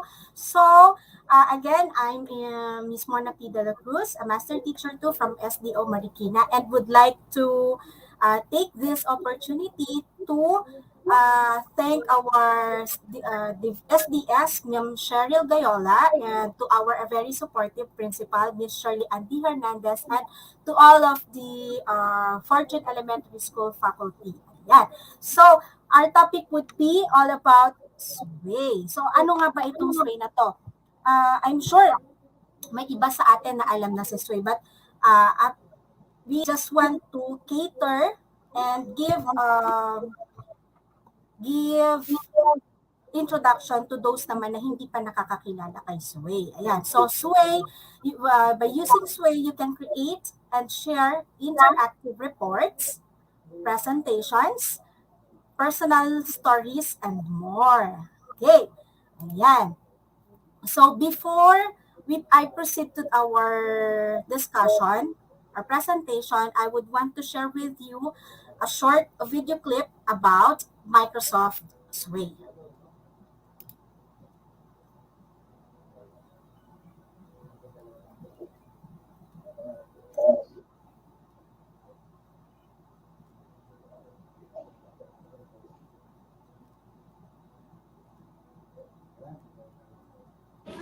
This is our most popular exhibit. come a little bit closer so you can see this amazing creature called Squishy. You have ideas and projects that are interesting, meaningful, powerful. Now there's a new app that helps you easily pull together, format, and showcase them, while still giving you freedom to adjust the design and reflect your own unique style. Introducing Sway, a completely new way to express yourself. Search a wide variety of sources without leaving the app. And simply drag and drop your content directly into Sway.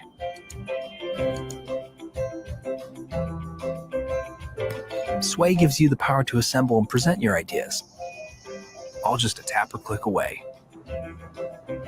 It lets you create a polished, living, breathing canvas of your ideas on the web, using a variety of multimedia that you bring together with ease. Select a layout and style for your content, or let Sway do it automatically by showing suggested combinations for you to consider and change at any time.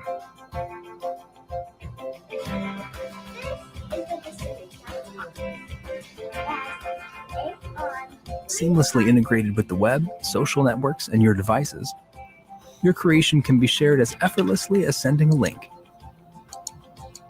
and will look great on any screen. Sway lets you easily pull together, format, and share your ideas on any device from anywhere.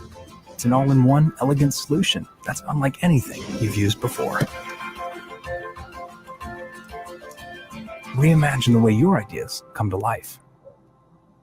Alright, so as we can see to our video, ayan. So I'll just give a quick tour on how are we going to use Sway. Paano ba natin ito ginagamit? But this is just a quick tour kasi we'll have a separate session on this, more on technical aspect during our Thursday via the DepEd-EdTech unit din po. Ayan. Okay, so here's how are we. Ayan. Okay, so ito po. To get started with Sway, so just go to www.sway.com and then click to sign in your account. So you can use your personal account if you have one, and you can also use the Microsoft 365 provided by our DepEd Central Office to all the teachers in the public schools. Ayan. So maswerte tayo that we all have the Microsoft 365 for free.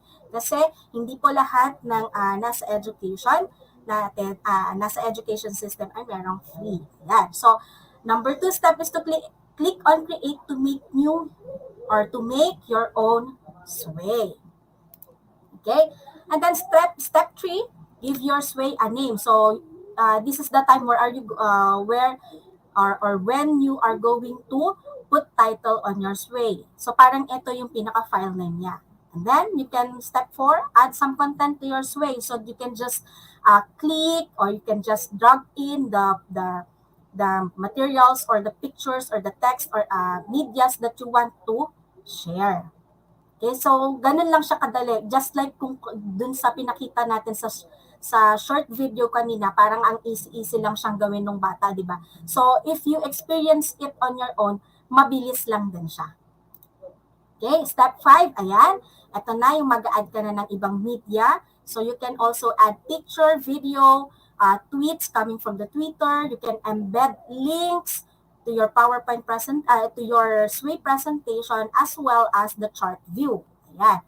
And then sixth step or step 6, so in the selections of the Sway interface, the design tab is an area where you can choose themes and fonts of your Sway. Okay, so you can also make a remix to the designs na mga napili ninyo. Right? Step 7, you can also publish your Sway. You can choose to share, choose or click share and get the link for your Sway. So yung link po na ng Sway natin, we can just share it to anyone na gusto nating makakita. Okay, you can then share this to anyone. Ayan. Options for embedding or sharing through social media are also in this area. Okay, and then number 8, you can also share the Sway for co-authoring. Let's say, for example, itong Sway na ginawa ko ngayon for this presentation, I can also add additional author from this sway. So, ibig sabihin, collaboration kayo nung inad mo or yung dinagdag mo na author. Okay? So, quick view lang po tayo dito. Ayan. So, here is an example of my bio note or profile, or we can say na isa ding pwede rin gamitin as what do you call this? Parang resume. Ayan. So, this presentation or sway presentation, I've used this when I apply for the Microsoft Innovative Education Expert. Ayan. So, ito po ay sway din siya. So, pwede kang magdagdag ng isang sway or another sway into your present sway. Okay? So, kapag clinic po natin siya, ganito po siya. So, from here, you can show your storytelling. So, for me as a teacher, I use this to update my profile. Okay? So, pwede nyo rin itong magamit as portfolio. Ayan, portfolio as a teacher, and you can also share this to your learners to make their own portfolio. So just to give you a short glimpse of my portfolio, so the title of my sway is The Key to Success, Commitment and Passion. Ayan, so bagay na bagay sa lahat ng kababaihan internationally. Okay? So, we women, ayan, ito yung naging title ko kasi I believe that we women can do our part in the society. Okay? Ayan. Ayan po. So, I'll just give a quick, ayan. So, ito po, this is the story where I began to involve myself to Microsoft. Okay? So, before you become a Microsoft ambassador, you have to teach back. Okay? So, lahat ng tinuro sa inyo ni Microsoft, you have to give training or provide training to some of the teachers that you want to learn from you. Okay? So, this is the story. Ayan. So, pwede ka. So, sa baba ng picture, you can write or put or integrate a short introduction to your story. And then also, you can, if you have a lot of photos, you can arrange them in stack arrangement or stack arrangement. Ayan. So, ito po yung aking naging journey during my Microsoft Education Ambassador. Okay? And then, ayan, why do I consider myself? Ayan, ito po yung naging aking sagot. Okay? And then, incorporating Microsoft technologies in innovative ways in my classroom to cultivate a strong 21st century teaching and learning environment. Okay? So, here are the pictures. Kung kanina, mapapansin natin, nakastack yung picture. This time, naka-arrange lang siyang tabi-tabi. So, it's all up to you. Madali lang po siyang aralin kung sakasakali. So, this is how I utilize Sway in making my profile. Also, you can add links like this. So, let's say, for example, if I click this one, so, mag-leave ako sa Sway, mapupunta siya dito sa PowerPoint presentation na ginawa ko. Okay? Ayan. So, this is my PowerPoint presentation. Okay, going back to my presentation. Ayan. So, also, this is my, the pictures during my science session to my learners. Okay. Ayan. So, ganyan po siya. You can put a lot of pictures. Ayan. Okay. So, dito pa lang, by using Sway, you really can create your own story. Okay? So, ang story naman natin, iba't ibang paraan yan eh. Diba? We deliver that in delivering our lessons. Okay? Ayan. So, pasadahan na lang din po natin ng konti para makita nyo kung paano ko siya in-arrange according dun sa story na gusto kong i-share sa makakakita ng aking Sway. Okay? So, on this part, I became one of the national trainers para sa ating PSDS, mga PSDS natin, EPS, and school heads. Ayan. Okay po. So, again, ayan, my title, my text, my picture, so you can arrange. Ayan. So, dito, gusto ko lang ma-share na even when I'm pregnant, ayan, kahit buntis po ako, I see to it na if there is a need for me to share what I have learned to teachers that will help them to become more efficient and effective in teaching while using technology inside the classroom. Kahit buntis po ako, nag-share po ako. Ayan. So that's how empowered women we are. Hindi lang po ako. And I'm sure that a lot of teachers na may ganitong situation. Okay? Yan. So, lock sessions, training, naiimbitahan po tayo sa iba't ibang trainings, sa iba't ibang lugar po. And nakakatuwa na makita yung mga teachers na they are really trying to ask questions, na makikita mo sa kanila, they are curious on how are you going to do this, on how are you going to do that. Okay? Ayan. So, of course, sa ating public school teachers, part natin is ang classroom observation. So, from this observation in the classes, I try to guide the teachers kung paano nila may integrate ang ICT sa pagtuturo nila. Okay, so hack the classroom. Nag-join ako sa mga iba't ibang activities ng ating Microsoft. Okay, so this is one of the trainings na nakatouch din ng aking puso. Okay, so here, we attended a training here that kasama ng mga taong blinds or may konti na lang na paningin due to some illness po. But then, nakakatuwa silang kasama kasi nung time na yon, pati kami na hindi naman po blind, pinaramdam sa amin kung paano yung pakiramdam ng katulad nila. So, naglagay ng blindfolds. Alam mo, yung ang hirap-hirap na mag-type sa keyboard. Kasi ako, personally, hindi ko kabisado ang letters natin sa keyboard.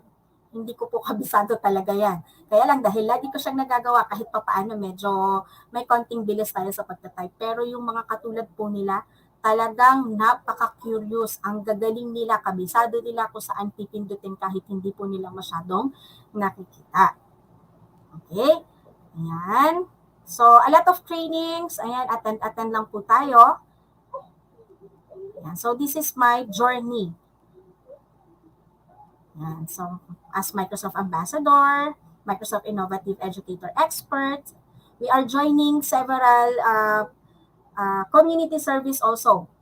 We na-invite kami in collaboration of Gawad Kalinga and Microsoft.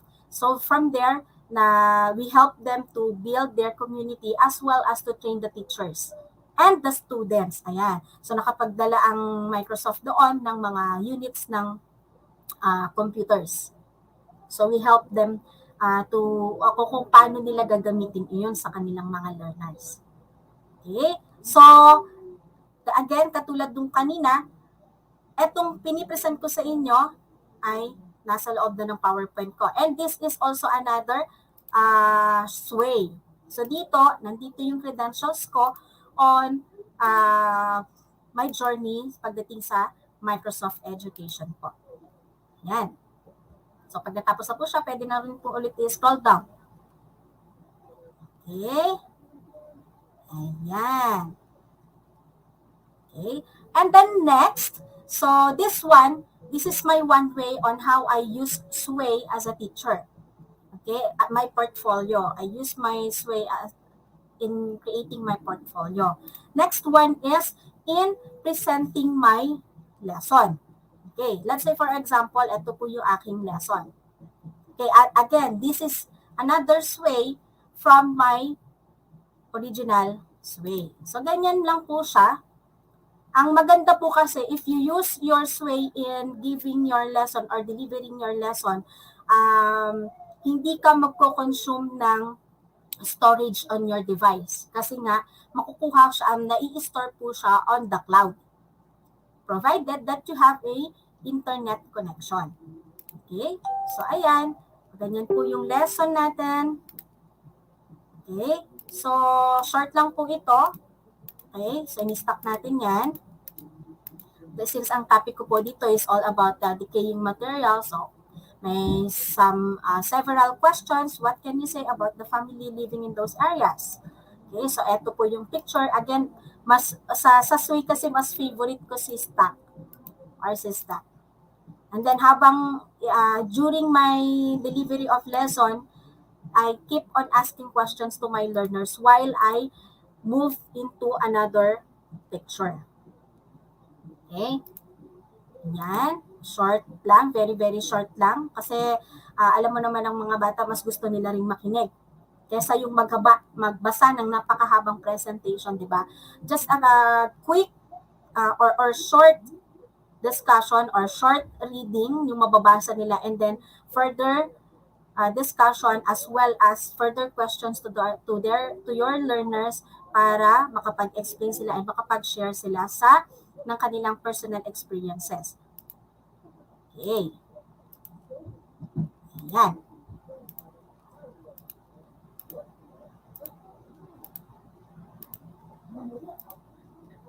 Ayan.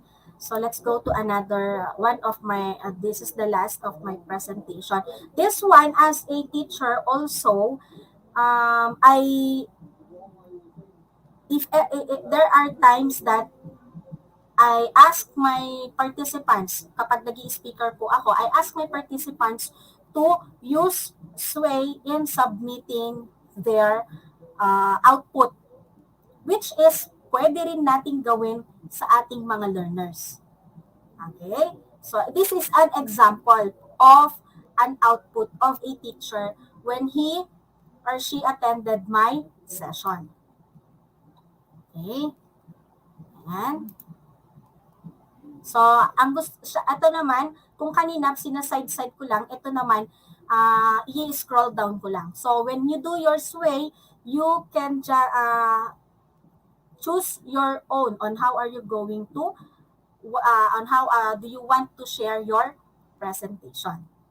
Okay, so this is how he or she presented what she have learned during our session. Okay. Ayan. So, additional, we can use our SWAY by presentation, e-textbooks or picture books. We can also use this in our science class during, if we are giving experiments and research projects to our learners. Artwork, multimedia portfolio, dictionary, book and film reviews, professional learning resources, flipped learning content delivery, and school showcases. Okay, so,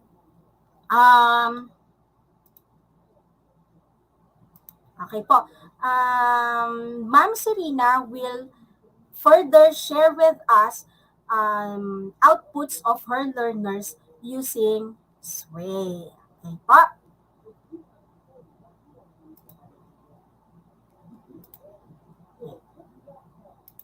Hi, Ma'am Serena. Good afternoon, Ma'am Mona. So, good afternoon, everyone. I enjoy, ma'am, yung present mo, no, na ipakita mo sa amin yung ng SWAY. So, this time naman, I'll be sharing paano ko ginamit yung SWAY before pa yung pandemic para makita nila na, kasi nasa transition na tayo, di ba, ng limited face-to-face. So, at this time, makikita nila na, pwede magagamit ko siya for my hybrid. No, hyplex learning. So, ayan. So, allow me to share my screen po.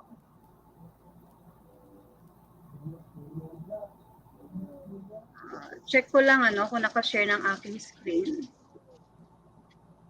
Hindi pa po.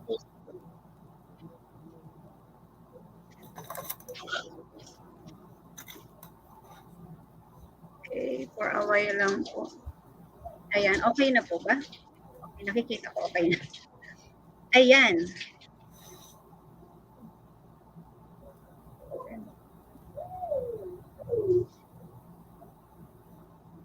Ayan po, kasi magta-transition ako from one, kasi nandito ako sa isa. Okay na po ba? Naka-share na siya? Parang hindi ko pa po nakikita. Nag-ano siya. Anong nangyayari? Ayan, naka-share na siya, ma'am. Wait lang po. Iba yung, ang nasa screen ko actually now is magalaw siya, hindi ko nakikita ng malinaw. Ayan, and I can see my screen this time. No, so hindi ko. Wait lang po ulit ha, saglit lang po. Exit lang ako sa aking full screen. Okay. Ayan. So, let me share my Sway. No, so how I use Sway po sa aking klase before the pandemic and ngayon na paano ko siya ginagamit din ngayon and for my personal, no, both personal and for the purpose of education. Ayan, so si Sway, no, Sway joins the World Excel, PowerPoint, and OneNote as a member of the Office family. So, if before, when we use presentations o gumagawa tayo, may mga productivity po, kailangan natin gumawa, no, ng mga reports natin, documents natin, ganyan, ng ano natin. So, isinama na natin ngayon si Sway dun sa paggawa natin, especially kung magpe-present tayo. Ako ginagamit ko rin ito for my presentation for the purpose of para available na siya sa cloud na maiba naman yung presentation niya. So yan, nag-join na siya kay Word, kay Excel, kay PowerPoint, and kay OneNote. So i-welcome natin si Sway. Okay, so it is an intelligent app that helps us express our ideas on an interactive web-based canvas, no? So nakakapag-storytelling tayo dito in a way na kung paano natin gustong i-present yung ating mga ideas, yung mga concepts natin. So Sway look great in any screen size. So, kahit anong size ng screen natin, no, ay share lang natin yung link, kagaya ng ginawa ni Mamona kanina. Just share the link, mabuview natin sa ating cellphone and no need for you to download the app, no? Hindi mo kailangan mag-download ng Sway app sa iyong cellphone. Basta meron ka na ng link, mabuview mo na po kaagad yung Sway na shinare sa'yo. Okay, so at the same time, we can use Sway for education. So for us teachers, ito yung mga gamit po natin. It is engaging interactive class materials, na educational toolkit, best practice sharing, kagaya ng ginagawa natin ngayon. So let's say gagawa tayo ng mga reports, no, documentations, we can also use Sway. Supplemental material for student performance, class project, flip learning tool, field trip study guide, and for our class lesson. Then for the students, ganito nyo naman magagamit si Sway, no? For your research report, class presentation, thesis report, and student portfolio and resume. So for our portfolio, nagagamit namin ito, ma'am, kasi I'm teaching work immersion din. So at least sinuturuan na natin sila how to create a digital portfolio. Okay, so sharing with you my best practices, no? Ito yung portfolio ko, si Ma'am Mona, meron siyang pinakitang portfolio nung nag-join siya sa as MIEE. So ako, I have here my output. So click ko lang po itong link na to. Ayan, so like what Ma'am Mona said, no, you have Sway on a Sway.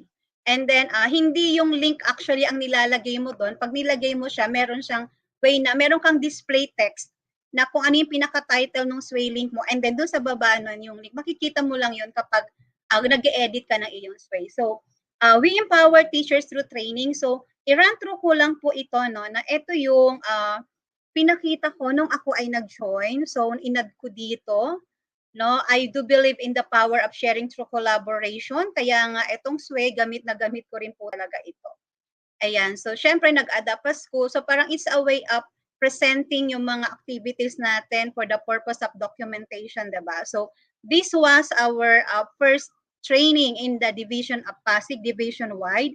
Nung kami po ay nag-adapt pa school, we had 150 teachers po way back 2016, no? Sila yung mga active na mga participants natin, of course, with my partner, Ma'am Joanna Nabata, and our mentor, of course, Sir Michael Morelia, na lagi nakasupport sa amin. Ayan.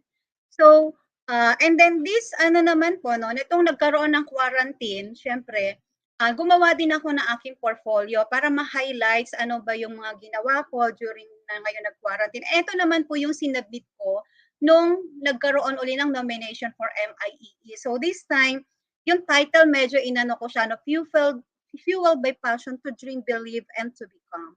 No, na kahit na wala talaga, struggle ang connection namin, nagbabike talaga ako, papunta lang doon sa isang place, just to train educators with Ma'am Heidi Garrido na siyang kasama ko. And hindi namin makakalimutan yung aming journey. So as you can see on this presentation, no, makita nyo merong moving na na may animation din siya dyan kung paano siya inilagay. And dito makikita nyo, hindi ka lang basta lang mag-a-attach lang ng picture mo. So ito yung sinasabi natin na nag-i-embed ka and itatapat mo lang yung mouse mo doon and then makikita mo, mababrowse mo na siya yung sway na i-share mo dito. So ini-embed po natin dito yung yung code po, tapos saka natin ilalagay. So depende po kasi yan sa layout ng storytelling na ginagawa mo sa iyong sway. So hanggang dulo, yan yung aking presentation po. So pwede nating i-present in a way na ganyan. And then of course, syempre yung aking journey, ayan. Ayan, yung mga past trainings namin before, ayan. And syempre, ito na yung journey ko that time na makita nyo, even yung aking, nilagay ko dito yung aking journey, yung mga na-train namin na educator. So, nakita nyo kung paano mo i-present yung parang train, yung number of participants mo, no? Tapat mo lang yung mouse mo and then iganyan mo siya, makikita mo siya. So, may naiiba yung presentation. Then, we can also attach yung PDF, no? Doon sa ating mismong sa ating mismong sway. Ayan. So makakapaglagay din tayo kung mag-a-add din naman tayo ng file. So ay makita nyo yung presentation ko ngayon, iba yung flow niya. No? Ang flow niya is paano ako, pa-vertical ako, kanina is pa-horizontal. So ayan, gumawa din kami before ng tinatawag namin capstone during our training and sinama ko siya dito. So how I incorporated dun sa aking classroom, ito yung before namin na ginawa. Ayan, so bilisan ko na lang tong part na to. Okay. So, of course, we also had yung training namin ng Office 365 2019 and preparation po ito. So, bago nag-pandemic, nagkaroon na po ng trainings for Office 365. Kaya malaking tulong po sa mga educators natin nung nagkaroon na tayo ng pandemic kasi parang naihanda na po sila. And during the pandemic po, we had series of Techtalk webinars. Ito po yung mga various regions and divisions po, schools na nakapag-conduct po kami ng trainings, di ba? So, yung presentation mo is parang na-organize mo talaga dito yung iyong mga, yung documentation mo, yung mga posters na mayroon kayo. So, parang yung pag sinare mo siya sa mga kakilala mo, parang, ito yung mga accomplishments ko, ito yung mga ginawa ko. Okay, and then for my learner's performance naman, ayan po, i-share ko ito yung mga, si Mamona kasi pinakita niya yung ngayon. So itong sa akin, ito yung prior pa, nung nung pandemic muna na i-share ko. Kanina share ni Mamona yung ngayon may pandemic. So this is our computer laboratory. Ginawa ko ito para, meron akong documentation pag nanghingi sa amin. So medyo mabagal lang siya. Ayan. So kanina, di ba, mga nag-attach ako ng mga links. By this time naman, makita nyo yung mga pictures. Si Mamona, stuck yung images niya kanina. Ako naman, parang nakakaano lang siya dyan. No, nakakalat lang siya dyan sa my screen. And then, kiniklik ko lang siya dito sa side para mag-pop up. Then, we had a culminating activity, inad ko dito. So, ito yung mga learners ko that time. So, tuwan-tuwa sila nung shinare ko to sa kanila kasi they were able to view na, ma'am, ito yung mga ginawa namin and they're so excited dun sa kanilang activity na kinandak po nila. Okay, so nagkaroon din kasi sila ng parang campaign that time. So, ito yung namimiss ko talaga. Kaya pagbalik po natin ng mag-face-to-face na po tayo, ready na tayo, you already have the idea paano nyo ngayong gagamitin si Sway for our HyFlex, yung HyFlex po na modality na gagamitin po natin. So, ayan. And another po is yung aking e-classroom. For my e-classroom naman, ito naman yung ngayong pandemic naman na. So, I use Microsoft Teams for my e-classroom. And bibilisan ko lang yung kasi for hindi naman siguro mababasa. Yung, tinakpan ko naman yung mga pangalan nila. Ayan, so makita nyo po, we're using MS Teams po sa aking klase.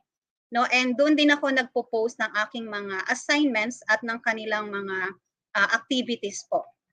Ayan. Then, I also have here yung work immersion digital portfolio. So, ito yung sample template ng portfolio na ipinipresent ko sa kanila, binibigay ko. And then, ikakopy ko lang yung link na pwede silang mag-edit, and then share ko sa kanila yung link. Then, automatic may template na po sila, babaguhin na lang po nila yung design. So, ano yung mga nandyan, may instruction na siya kung paano gagawin. And then, ano yung mga i-attach nila, then including the template, paano ba dapat yung pagkakasunod-sunod. Then, sa side naman yan, so ilalagay nila dyan yung kanilang mga documents na needed for their portfolio. So, this is for work immersion portfolio naman. Okay, then another one, ayan. So, this one for my lesson naman, okay, so eto siya, no, kung paano kong ginamit siya as presentation naman sa aking lesson. Paano ko siya piniresent sa klase. And then sa dulo, mayroon po itong references. Kailangan lagyan natin siya. Ayan. So ito po yung merge cube, di ba? Na kung naaalala nyo pa yung merge cube. So ayan, pinakita ko sa mga estudyante ko kung paano siya pwedeng magamit. Okay, then that's my output, no? My best practices. But for my students, na nasanay kasi tayo na ang mga outputs nila printed, papaprint natin, papagawa tayo ng ganito, printed siya, nakalagay sa isang folder, tapos ilalagay natin sa library or ilalagay natin, itatago nila. So very bulky, no? Kailangan ng maraming space. But this time, ang pinagawa ko sa kanila, gumamit sila ngayon ng Sway. So these are their outputs. First, we have the plagiarism. So kanya-kanya silang topic. So ito yung topic niya about plagiarism because the subject is about media and information literacy. So ito yung output na estudyante ko. So nag-attach po siya dito ng video. Ayan, para I mas almost lost a ma-explain ko $1,000 further. scholarship because of plagiarism. Let's talk about that. Okay, then I also, ito, pinakita niya dito yung forms. Ayan. So, makita natin no, gaano sila ka-creative sa pag-create nila ng kanilang mga outputs. Then, ito kailangan natin to, no, yung typhoon preparedness. Ito naman yung topic na pinili niya about ano naman, pagiging handa sa panahon ng typhoon. So, iba din naman yung layout na ginawa ng estudyante. And, ayan, nag-attach din siya ng, ayan. So, ito naman yung mga ginawa niya. So, pag clinic mo kasi yung i-ano siya, nagzo-zoom in, nagzo-zoom out yung image natin. Okay, for disaster preparedness, ito tingnan natin to. Ito nakita ko to, meron siya mga attachment pa dito eh. As road to safety. Okay, image siya. So ito, makita natin how creative they are, no, sa paggawa nila ng kanilang mga portfolio, anong kanilang output. Okay. So, the creativity, the resourcefulness, really, nag-ano talaga siya dito. May evident talaga siya. Then, ito for the climate change. So, ando na yung sa, tingnan silipin natin, mabilis lang.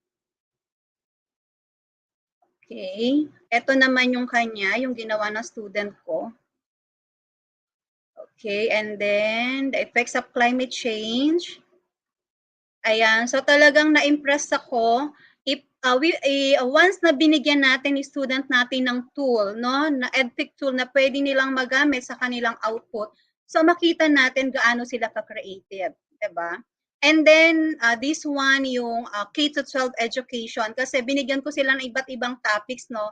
They're free to choose, parang sa education ito, disaster preparedness ito, and then for diseases, so kanya-kanya silang pili ng topic. And then ito yung mga kanilang mga present po sa akin. Even yung kanilang nagagawa ng mga, what you call this, yung kanilang infographics, no, na meron din sila. And last one yung dengue fever, no, ito naman.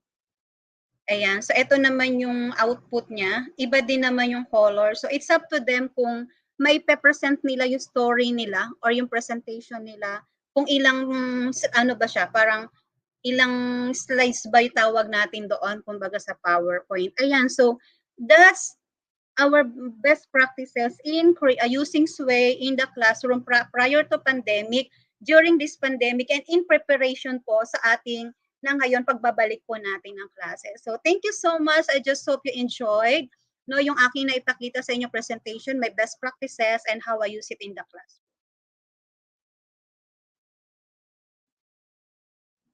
Ayan po.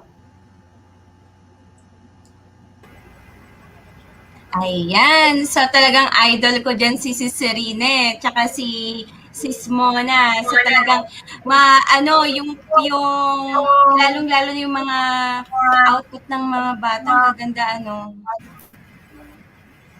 Hindi ko in-expect. Tama, yes, ma'am. Kahit sabihin mo pandemic, tapos Syempre meron tayong yung ating problema pagdating sa paano natin ituturo ito, at hindi lahat ay may gadget at hindi lahat ay merong yung sa internet. At talagang natuwa ako dito kay si Serena, talagang syempre nung una pa, 'di ba, yung sa kanyang internet talaga no struggle, pero ngayon power. Ayan, kapitbahay. So, ayan, sabi ni Ma'am Jen, hello, Ma'am Serena. And also, kapbay, siguro it's time na para maibigay na natin yung ating certificate para sa ating dalawang talagang very expert na talagang may MITE. Ayan. Yes, Ma'am Doc, Kap Sheila. So, Alhamdulillah, thank you so much. As a form of recognition, same certificate of appreciation is presented to Miss Mona Pecas de la Cruz for sharing her invaluable knowledge as resource speaker during my Techtalk Session 2 in celebrating the 2022 National Women's Month, Amplifying Women's Empowerment in Educational Technology webinar conducted by the ICTS-EdTech on March 12, 2022. Signed, Mr. Mark Anthony CC, Head ICTS, EdTech, Mr. Abraham YC Abanil, Director for ICTS, and Mr. Alain Delby Pasqua.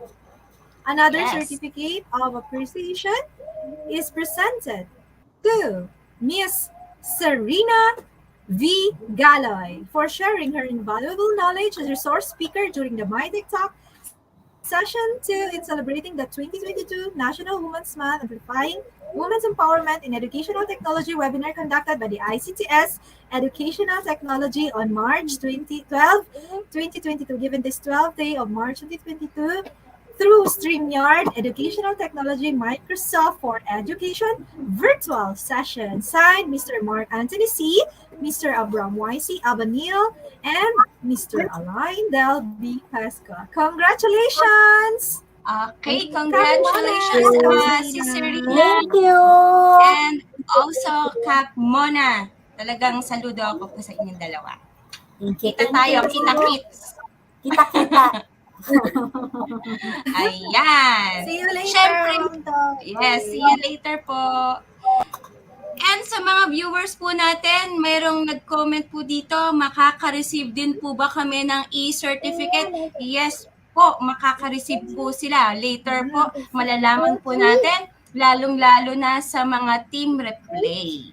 Ayan. So, Kapbay, yung ating susunod na resource speaker for today, ito talaga ay talagang isa sa malaking kontribusyon sa ating bilang guro, no? Sa ating mga kaguruan at sa mga mag-aaral at sa mga magulang. Ayan, Kapbay. The last but not the least, the only one, the head of ICTS Educational Technology. He led the Empowerment and Digitization Program of the Department of Education for the realization of the Digital Rise Project to ensure the bridging of curriculum and technology. Ganun ka-powerful. He provided numerous speaking engagements to inspire and capacitate teachers' skills in using ICT and augment instruction, operating existing technologies, and the power of open educational resources.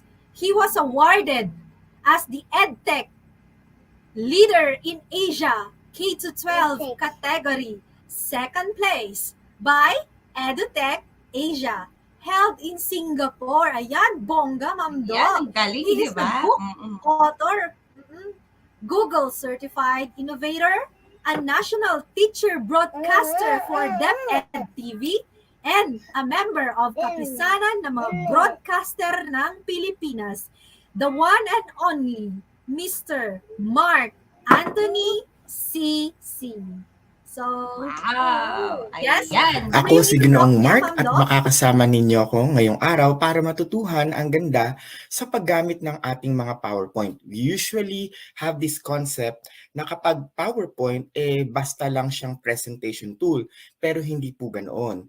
Kinakailangan makita po natin na ang PowerPoint ay makakatulong po sa atin para mag-create tayo ng mga instructional resources na interactive. At pwede nating lagyan ng elemento kagaya ng audio, video, at kung minsan ay pwede natin din itong lagyan ng tinatawag na interactive activity sa pamamagitan ng sikretong code na nakalagay dito, yung Visual Basic Code. So, sa araw na ito, magpapakita ako ng isang sample. Ito ay isang templated style na maaari po ninyong gamitin. Kaya makinig ng mabuti, maaari po ninyo itong ma-download sa pamamagitan ng aking pong isi-share. Sumunod lamang po sa aking panuto. Sana ay handa na. So gaya ng aking nabanggit, ang aking ibabahagi sa inyo ay tungkol sa konsepto ng paano natin pagagandahin o aayusin yung tinatawag na isang klase ng PowerPoint presentation tool. So tingnan po ninyo ito. Meron ako ditong template. So nais kong scan po ninyo ito para ma-download po ninyo yung actual template na ating pong gagamitin sa gawain na ito. Please make sure na pag na-download ninyo yung template ay i-copy, paste, o gumawa ng another version for it para meron po kayong laging babalikan kapag na-edit po ninyo. Ganito ang itsura po ng ating presentation tool.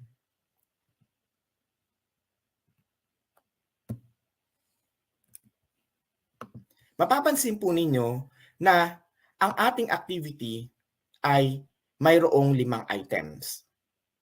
Ito po ay aking ibinahagi sa SDO Mountain Province kung paano ginagamit ang template na ito. Kinakailangan lamang ay masigurado natin na makopya ng tama yung mismong template. Balikan natin. Makikita nyo dito yung Start Game button. Oras na kinilik po ninyo ito, ay lilipat siya sa susunod na slide. Hindi ba't kay galing? Sapagkat yan po yung proseso na may tinatago po itong code sa loob na hindi na po natin kinakailangan i-decode o mag-code pa po. Copy-pasting na lang po ang ating gagawin sa mga susunod na bahagi. Basta ang tatandaan po natin ay huwag natin buburahin yung template na ito sapagkat kung sakaling mabubura po natin, hindi po natin siya magagamit ng maayos. Balikan natin. Sa unang bahagi, ako po ay naglagay ng image. Ipinatong ko po dito at para maisakto dito sa ating start game. So ito po ang inyong gagawin. Doon muna sa isang blank page ng inyong PowerPoint, gaya po nito, ilagay lamang ang mga sumusunod na detalye. Umpisahan natin sa inyong schools division. Halimbawa nga, sa SDO Mountain Province, so ilagay po natin schools division of Mountain Province. Ayusin lang natin ng kaunti. Situate it on top. Nasa sa inyo kung paano nyo siya i-design o aayusin. Hindi ba't marunong naman po tayo mag-type? So ayusin lamang po natin and we need to make it very simple and light kasi po kung napakaraming nakalagay na information o yung kanyang mismong design ay masyadong napakakulay, for me, ang tingin ko po kasi doon ay, is that necessary?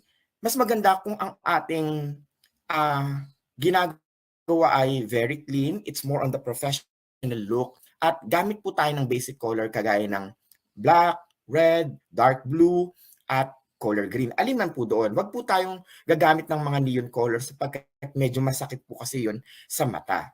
Okay? Now, let's have this, yung susunod na linya. Kung sakaling meron kayong tag program para sa inyong paral, pwede po ninyong ilagay yon.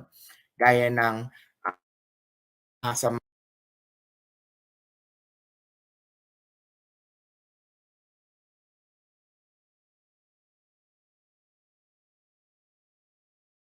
Mountain Province, meron silang pero pwede nyo rin pong palitan yan at gamitin yung inyong pwede nyo gamitin yung name ng inyong paaralan o ngalan ng inyong paaralan, pwedeng ilagay po dyan. Now, adding that, sumunod na linya, ilagay po natin sa gawing bahagi dito sa gilid, ayan, ilagay natin kung anong quarter. So for example, ngayon nilagay ko kanina, unang markahan, at kung ano yung mismong subject. Halimbawa, Araling Panlipunan 6. Ilalagay din natin kung anong grade level. Now, make sure na kapag tayo po ay gumawa ng ganito, ipagpantay-pantay po natin. Ayan. Mas magandang tignan po. Makita po siyang pantay-pantay. Now, you could add more, kagaya ng paksa. Ilagay lamang, Aralin 1. Halimbawa lang po ito pag-usbong ng damdaming nasyonalismo. Pwedeng lakihan at gawing iba ang font style.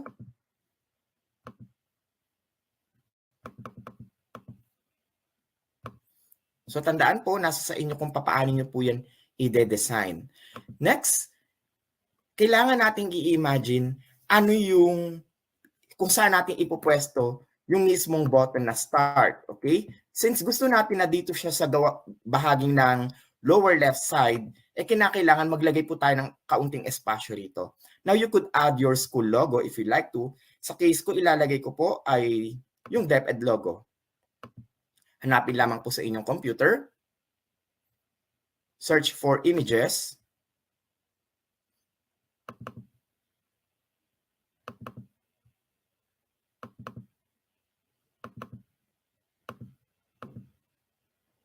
Kagaya nito.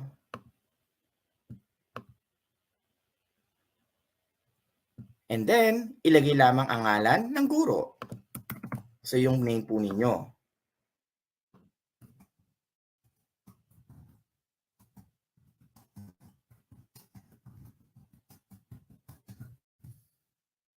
So, diba, napaka-basic lang. Kailangan lang natin i-type. At pagkatapos po nito, itong buong tipak ang aking ilalagay po doon sa ating template. So, pinakita ko lang po sa inyo ano yung pwede nating magawa for it. So, full screen po natin. And then, use the snipping tool. Pwede po yung code na Windows Shift S. Okay? Windows Shift S. Snip it. After snipping, punta lang tayo dun sa ating template kanina. Ito po yung ginamit ko. Tanggalin ko lang muna yan.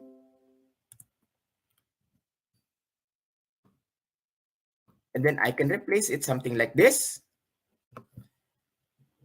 Send to back, pero ang pipiliin natin yung send backward. At yan na po. O diba, kay dali lang. So ang ginawa po nating proseso ay naglagay po tayo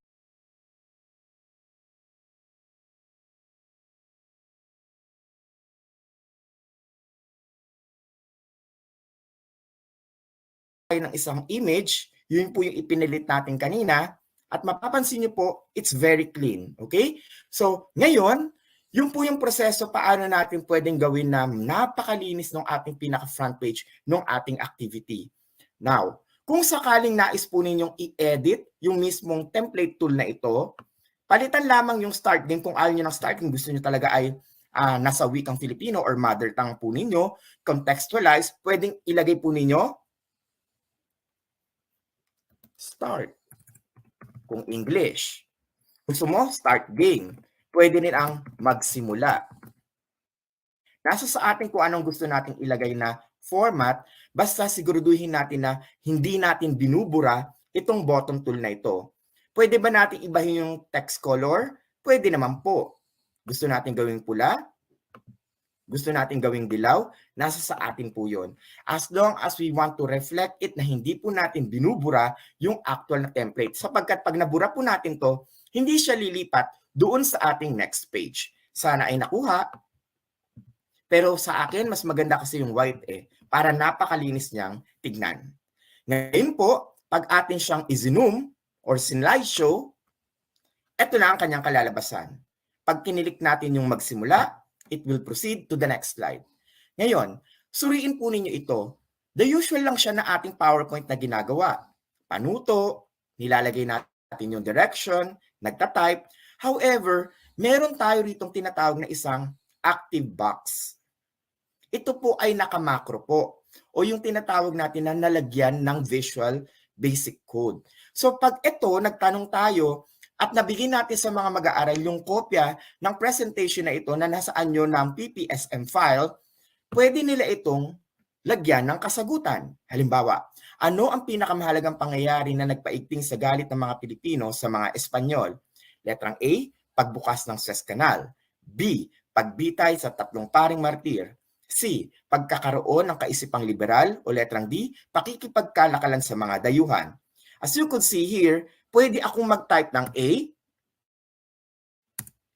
B, C, o D.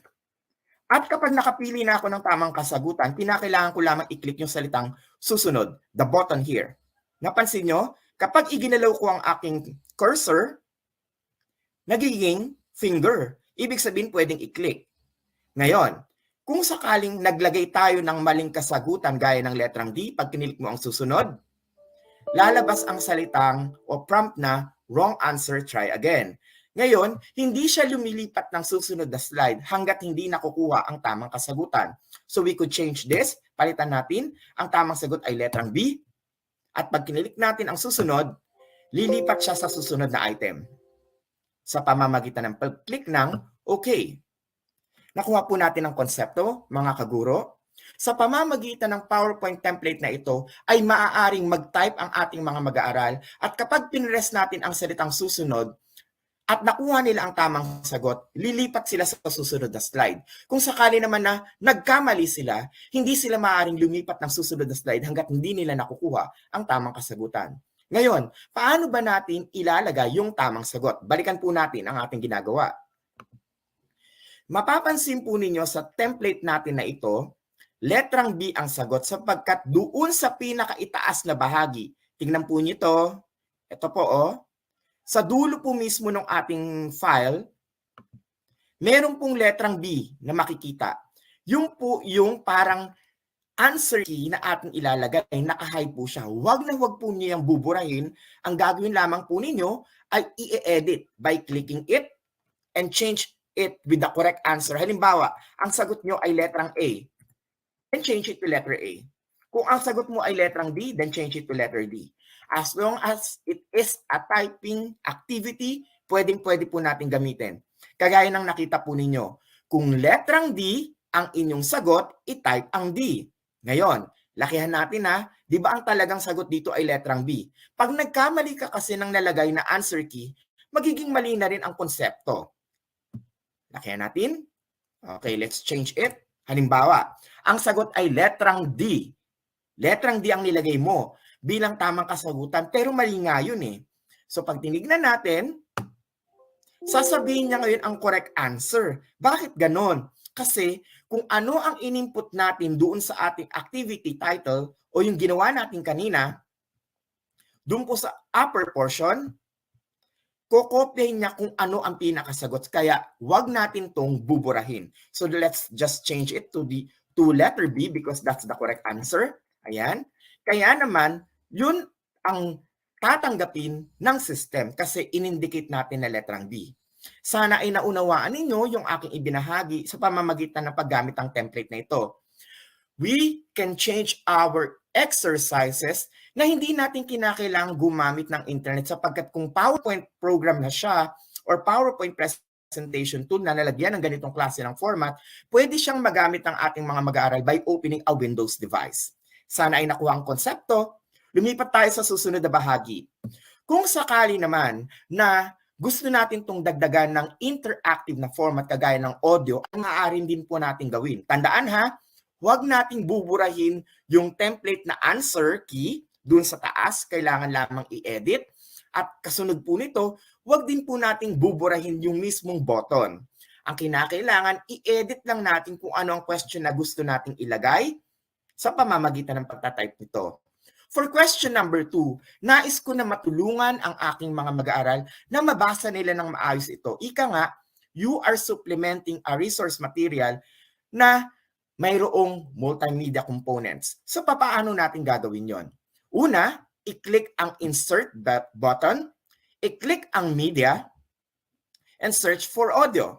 I-record lamang po ninyo ang inyong boses sa pamamagitan ng pagbabasa ng nakita po nating tanong, kagaya po nito. I'll click record audio. Oras na kinilik po ninyo itong radio button, magsisimula na siyang mag-record. Ngayon, kung tapos ka na, i-click mo lamang po itong stop button o yung parang kahon na makikita po natin katabi nito. Let's do it. Pangalawang bilang. Ano ang tawag sa kaisipang galing sa Europa na nagpapakita ng kalayaan sa pagpapahayag ng damdamin at kaisipan? Ito ba ay A. Enlightenment, B. Kaisipang liberal, C.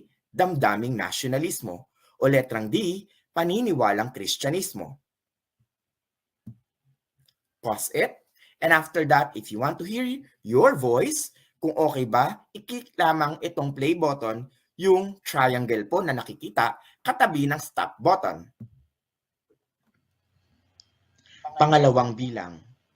Ano ang tawag sa kaisipang galing sa Europa na nagpapakita ng kalayaan sa pagpapahayag ng damdamin at kaisipan? Ito ba ay A. Enlightenment, B. Kaisipang liberal, C. Damdaming nasyonalismo, o letrang D. Paniniwalang Kristyanismo? At kung okay na sa inyo ito, i-click lamang ang OK button. Ngayon, ilagay itong radio button na ito sa isang area na common o madaling makita ng mga bata para from time to time na ito ay kanilang makikita, ay i-click nila yung play button. Make sure na kinakailangan ilagay natin ang tamang sagot for this item, that is letter B. Now, tignan natin how does it look. Ganito po siya sa slideshow. Ang makikita ng mga bata ay yung ating box o yung active box dito na dun sila magta-type ng tamang kasagutan. At pwedeng makatulong itong audio tool na ito sa pamamagitan ng pagkiklik lamang. Pangalawang bilang. Ano ang tawag sa kaisipang galing sa Europa na nagpapakita ng kalayaan sa pagpapahayag ng damdamin at kaisipan? Ito ba ay A. Enlightenment, B. Kaisipang liberal, C. Damdaming nasyonalismo, o letrang D. Paniniwalang Kristyanismo? O di ba?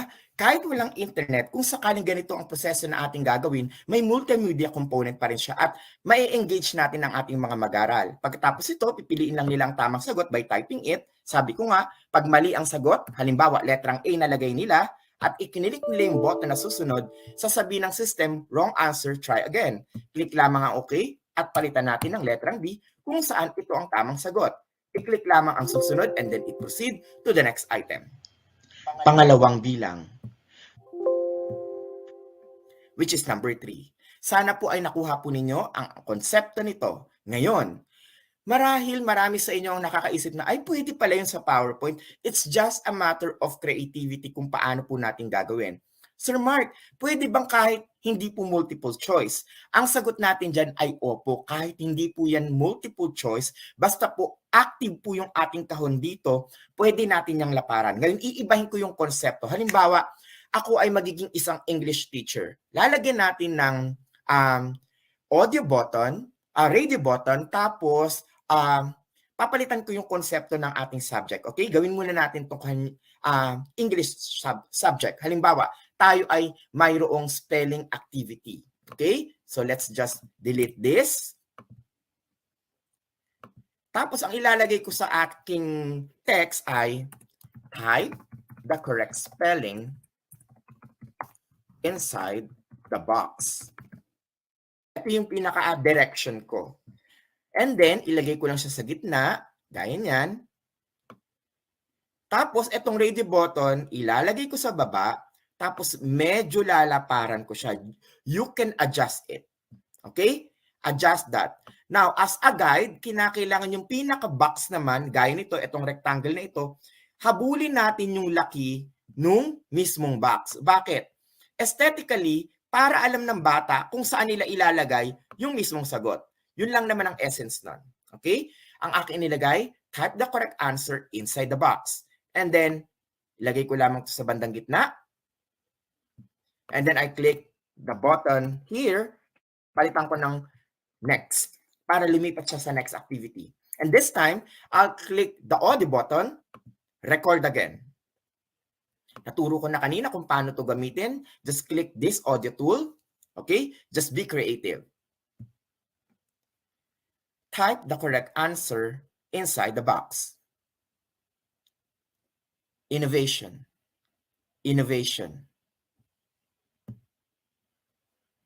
Kung sakaling nakita mo na, ay mali pala yung tinype kong direction kagaya nito, type the correct inside the box, edi-edit mo na lang yan.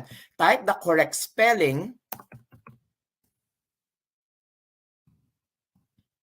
inside the box. O live kasi, di ba? Ayan, kaya edit natin ng sakto.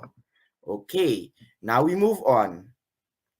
Kung sakaling nagkamali ng pag-record, ulitin lamang po.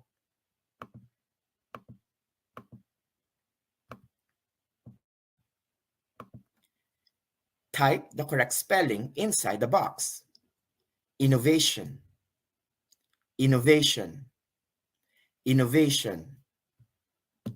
After that, pakinggan kung okay sa inyo. Type the correct spelling inside the box. Innovation. Innovation. Innovation. And then click OK. Now we have this audio tool. Pwede nating lakihan.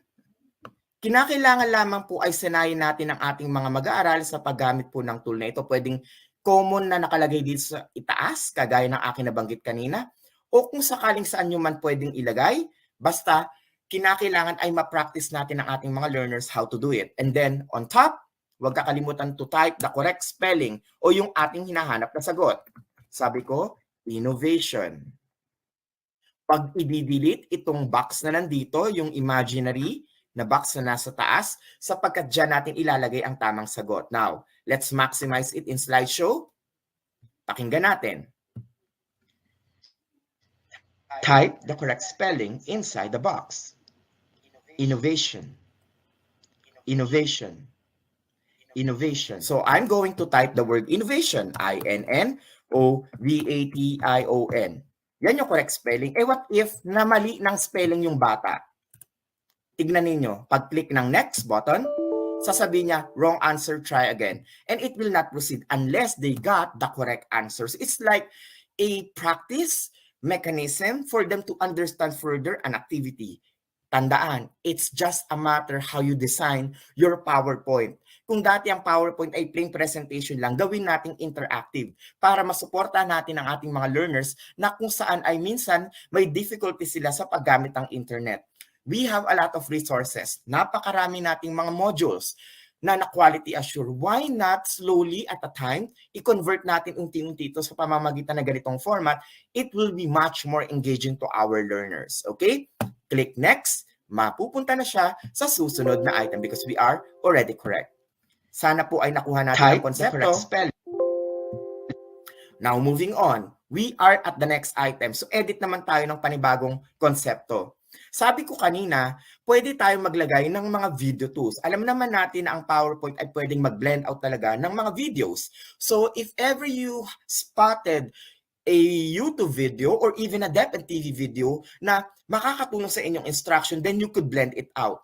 Isa pang halimbawa, kung sakaling meron tayong mga learners na para po sa FSL or Filipino Sign Language, we could also adjust and put a section here na mayroong FSL to include na tinatawag nating inclusivity ang kanyang nature kahit PowerPoint ang ating ginagamit. So how to do that?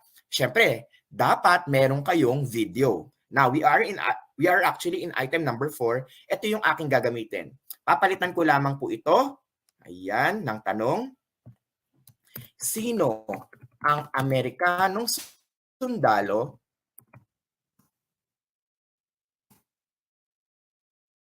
ang bumaril sa mga sundalong Pilipino na naging simula o na naging dahilan ng digmaang sa pagitan ng mga, hindi ko lang tong option na to, Sino ang Amerikanong sundalo ang bumaril sa mga sundalong Pilipino na naging dahilan sa pagsisimula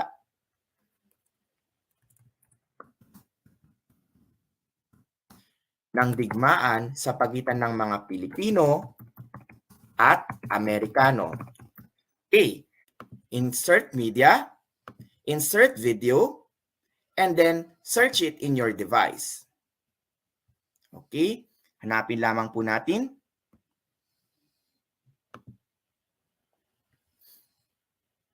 So sa aking device, hanapin ko lamang po yung save na video.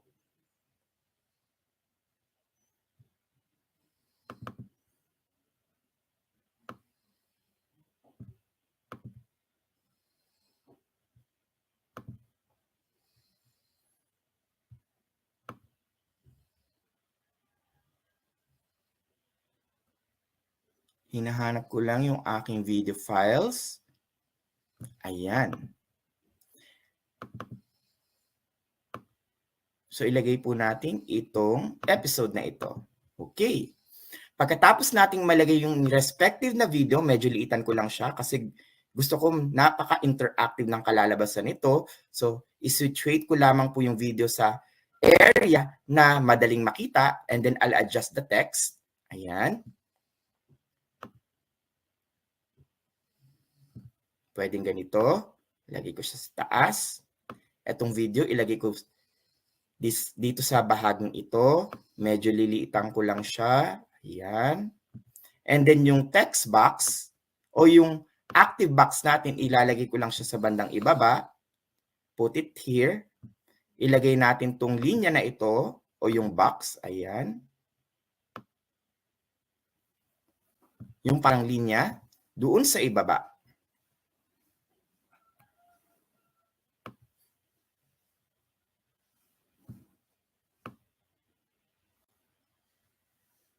Okay.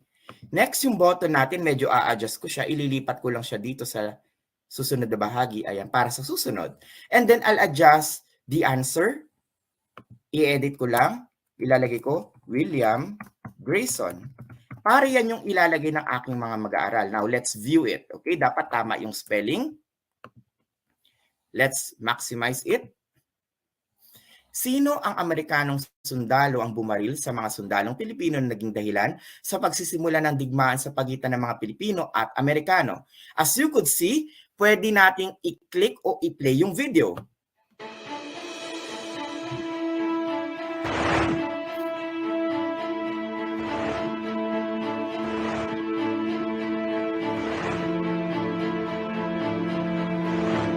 Halt!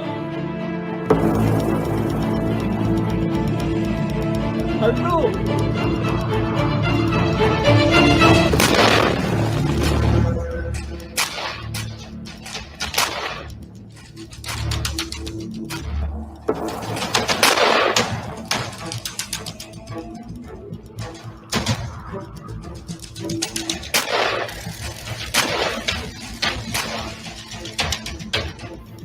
At gaya ng aking nabanggit sa inyo, maaaring ang gawin natin sa bahaging ito, pwedeng merong Filipino Sign Language, pwedeng mga video na nakita natin sa YouTube na pwedeng magamit para sa ating pagtuturo. All of these things ay pwede nating ilagay and then i-type na lang ng mga bata yung tamang sagot. So we are changing the perspective na ang PowerPoint ay pang presentation lang. It can be an interactive material na pwede nating magamit. So sana sa aking mga ibinahagi sa inyo ay nakita ninyo yung ganda sa paggamit ng PowerPoint tool na ito. Okay? So remember, we need to have a template kagaya po nito na ine-expand na lamang po natin yung mismong active material niya o yung mayroong Visual Basic Coding ngayon. Para po matapos natin tong activity na ito, ang gagawin ko lamang ay isi-save as ko siya. Ayan, click natin Save As. And then ito pong drop down na bahaging ito, click lamang po ninyo at hanapin ninyo ang PowerPoint Macro Enabled Show. Kinakailangan yung template natin na PPTM ay palitan natin ng Macro Enabled Show para Yun ang ibibigay natin sa ating mga mag-aaral. Sapagkat kapag yung template o yung PPTM, yung ating binigay, makikita nila yung sagot kasi. So dapat hindi nila makikita. So para ongoing yung process o yung paglipat ng mga activities, PPSM ang file na ating gagamitin. So ilalagay ko lang siya sa aking desktop.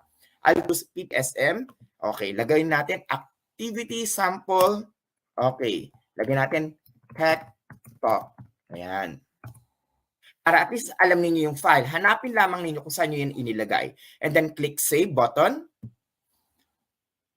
So ngayon, ang nagawa ko, na-save ko na itong template ko pero as a PowerPoint show. Okay?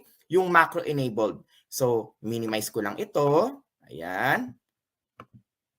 Ito na po yung file. Kapag itong file na ito, yung PPSM, ay ating pong naibigay sa ating mga learners, ganito ang kanyang magiging itsura. Okay, let me just open that. Diretso na siya. Hindi natin makikita yung kinakailangan mag-F5 o yung kinakailangan mag-slideshow dahil automatic na siya. So, ipi-play na lang po nila ito. I-click yung magsimula and then it proceeds. Hindi sila pwedeng mag-click ng susunod sapagkat sasabihin niya wrong answer dahil walang nailagay. Kinakailangan ay matapos yung mismong activity para lumipat sa next item. So, halimbawa, nilagay ko, letrang B, it proceeds. Kagaya kanina, pwede kong i-click yung audio. Pangalawang bilang. Ano ang tawag sa kaisipang then? Let's type the answer. Halimbawa, letter B ulit. Susunod na bahagi.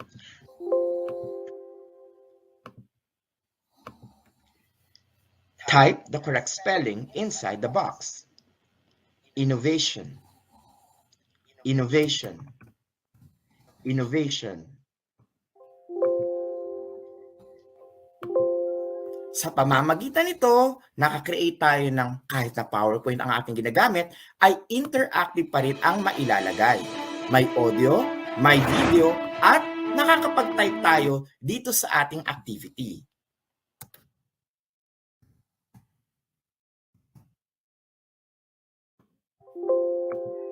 At ang paraan para ma-escape o matapos ito, syempre tapusin nila yung activity and just simply press escape. Ayan. At pwede nang matapos po yung mismong activity. Hindi na natin siya i-save. Okay? Don't save. Ayan. At sana po ay marami kayong napulot sa ating gawain sa araw na ito.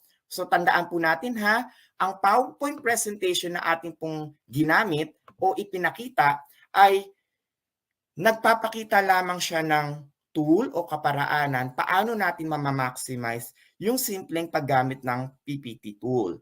Kasi yun nga, sa limitation sa internet o yung pagkakaroon natin ng problema sa good access nito, pwede nating gamitin o subukan yung paggamit ng template para ma-maximize natin ang paraan ng pagtuturo. You have your modules. Pwede ninyong tipak-tipakin yun, part by part, and then ilagay to make it very engaging and interactive for our learners. Sana sa aking binahagi sa inyo ay marami kayong napulot kung paano yung gamitin. You could always rewatch this o mag-replay sa ating pong session na ginawa so that you could always review at ma-maximize po yung technology na ito. Sana ay marami kayong natutuhan sa ating gawain. That's the magic of PowerPoint. See you soon sa ating susunod na mga session. Ayan, napakagaling. Kita mo, Kakbay, akala natin talagang ang PowerPoint ay para sa presentation lang. Pero ngayon, nakita natin, interactive siya at napaka-timely kasi, di ba, pandemic tayo ngayon, lalo na sa mga modular, ano? Pwedeng-pwede siya talaga. Ayan. Tama, Kapdoc. Yes. At may marami talagang nagagawa ang PowerPoint, lalo na sa interactive. Okay? Alhamdulillah, thank God. Thank you so much, Sir Mark Anthony CC. Yan. Yes. We're on the final part of our program, Kap Sheila. So,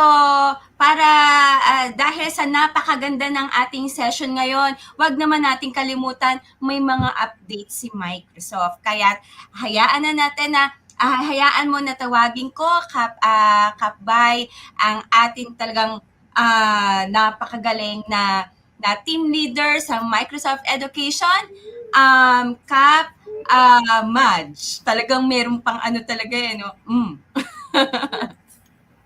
Ayan, Kap Madge.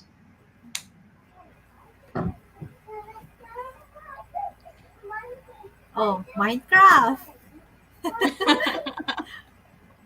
Hello Naging mga kinakap. kapatid. Yes. Good afternoon, Kapatid. di ba? Shout out sa lahat ng ating mga kapatid, ating mga MEAs, MIEs, ang ating buong kaguluhan, Luzon, Visayas, and Mindanao.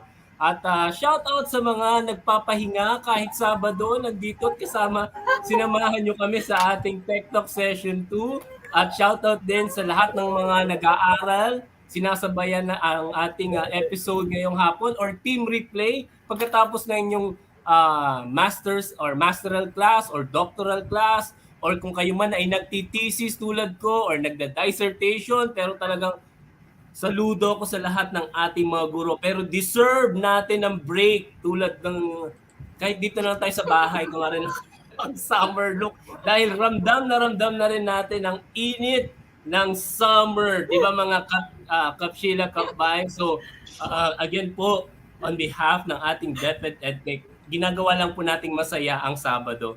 And alam din natin na ang ating mga guro ay paspas din or loaded din sa mga paperworks na kailangang i-prepare, grades, cards, lesson,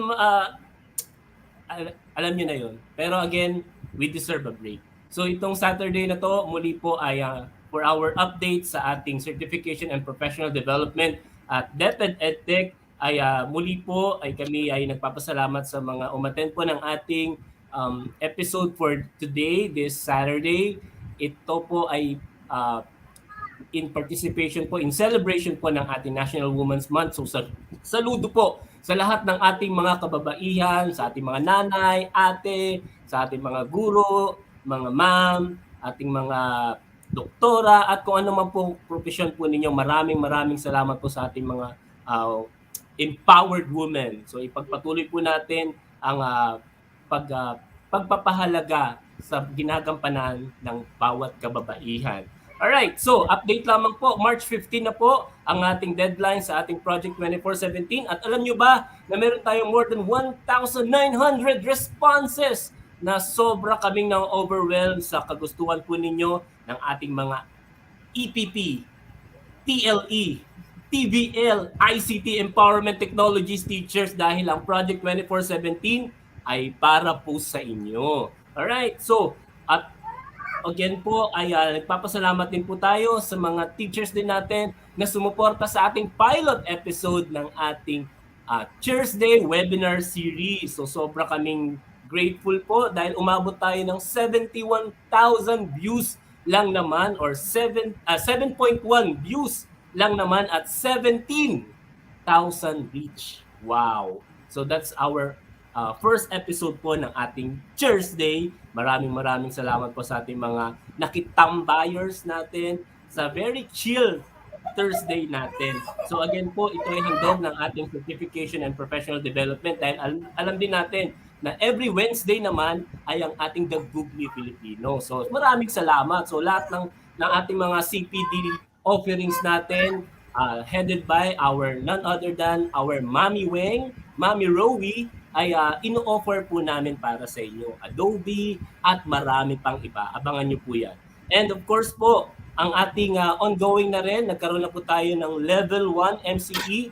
Update po natin, meron po tayong sponsored by Microsoft for our first batch of 200 teachers na pre-selected po, in-screen, in-nominate ng ating mga MEAs, mga participants po from Techtalk and My Techtalk, mga nominated po ng kanilang mga ITOs, original ITOs, and even nominated ng ating mga EdTech specialists. So, abangan po ninyo ang ating memo ng ating participants po or mga qualified po natin for our Batch 1 Microsoft Certification Program natin for MCE. And syempre pa, ang inaabangan din natin na tayo po sa buong mundo ang magpa-pilot for the beta release ng ating Minecraft Education Edition this coming March 16, Wednesday at 11 a.m. in partnership po with Microsoft Philippines Youth Formation Division din po ng ating kagawaran. So nagtulong-tulong po ang ating DepEd-EdTech, YFT at Microsoft Philippines para sa national launching po ng ating Minecraft Education Edition. Abangan po natin yan this Wednesday, 11 a.m. Alright, so muli po, maraming salamat po muli. Supportahan po ulit natin ang ating second episode po ng Cheers Day natin every Thursday, and of course ang ating Google Filipino po natin every Wednesday naman po, 7 p.m. to 8 p.m. And again po, mapapansin nyo rin po ang ating mga EdTech team ay umiikot na sa buong Pilipinas at abangan po ninyo ang inyong lingkod sa Sagada. Wow, pupunta po tayo ang Team Sagada, aakyat po ang certification and professional development this coming March 21. Ayan. And of course, ang ating DepEd, shoutout po rin po ang aking SDO Antipolo. Meron po kami ikakandak na DepEd Antipolo First Cyber Expo po namin this coming March 23 to 25. So March 23 to 25 po ang aming pong SDO Antipolo. Shoutout po muli and congratulations in advance sa aming ITO Ma'am Bebe sa pag-organize po ng ating division Cyber Expo. Alright, so as in, ang dami pa naming inihanda para po sa inyo. Pero again, chill lang kayo mga kaguro. At kami pong bahala sa inyo. So yung mga natutuhan natin, of course, hindi lamang ito labas sa tenga. We should apply this, reshare it, even conduct lock session. Kung kailangan po ninyo ng mga speakers, nandito lang po kami. I-PM nyo lamang po ang ating mga MEAs, MIEs, and of course, ang ating CPDP. Alright, so maraming salamat mga Kap Sheila, Kap Bay, back to you. Yes, Thank you so much. Natuwa ako sa outfit ni Kap Match, talagang brush up, tsaka kahit sabi mong nasa bahay Chill lang, to chill, diba? yan. Chill na chill, parang naka-beach na talaga tayo, beach! Oo ba? Ayan. So ayan. So meron din pala isa pang kapbay sa darating na March 15 to 16. Yung ito natin para sa mga MIEE. Ayan. Ready to attend. Okay, so let's go to our closing remarks. Pero after po nito mga dear educators, meron pa po tayong announcement, kaya wag muna po sila aalis. Okay, Kapbay.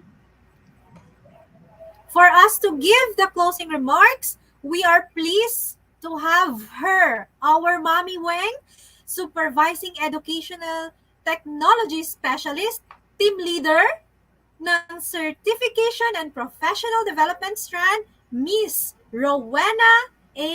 Reyes. Mami Weng, please come Yes, in. hello Mami Weng. Thank you po for... Ayan, hello. Ayan. Narinig ako? Yes po, you're audible. Ayan. So, thank you so much. Napaka-overwhelmed ng ating afternoon. So, ang dami kong natutunan, yung tandem ng Mami. And, yung kaninang sinabi ni Miss Clarice, the woman should be strong, brave, and beautiful. So, napakagandang pakinggan yung gano'n that in celebrating the international or woman celebration and national po sa atin, let's recognize the significance of woman in our lives, also in the society. Kasi dapat pahalaga natin ang mga kababaihan dahil kung wala pong mga kababaihan, wala pong magluluwal sa ating mga anak. Ayan. So, dear participants, thank you so much sa pag-attend ninyo. So nakakatuwang isipin na kahit nagpapahinga kayo, chill-chill lang, gaya nga na sinabi ni Teacher Madge, chill-chill lang while learning a lot. So napakadami na binahagi ng mga speakers natin from the journey na na-inspire ako doon, yung choosing of their career, right path yun. Kasi sometimes, pag sinasabi na kapag IT, it's more on for the boys lang. No, dapat hindi po gano'n. Dapat lagi nating isipin na dapat pair po, gender equality dapat. So we promote the education, the training, the professional development for women. So dapat po strong, equip natin ang mga kababaihan. So pangalagaan ng mga sarili, lagi dapat equip ang ating sarili sa society, sa kung anong kinagagalawan natin ngayon.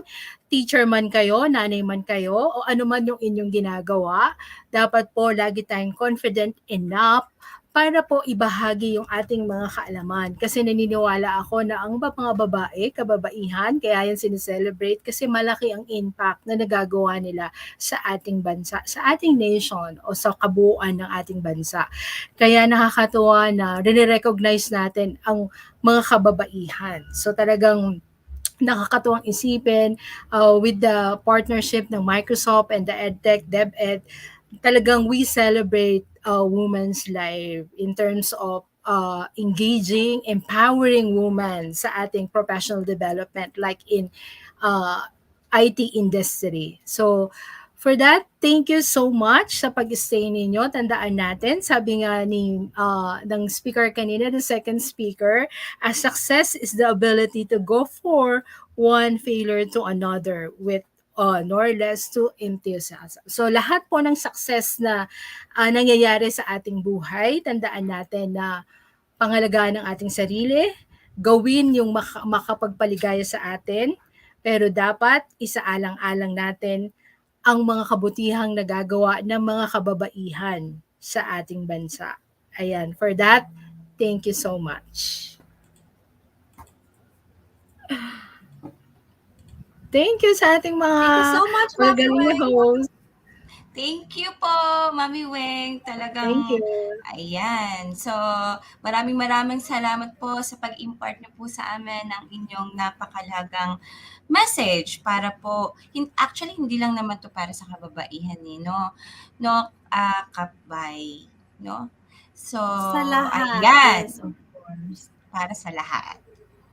Okay. Now, kapbay. So, paano yung kanina nakita natin sa ating comment section, si Cap Charles ay isin-share na regarding dun sa attendance and evaluation. So, Kapbay?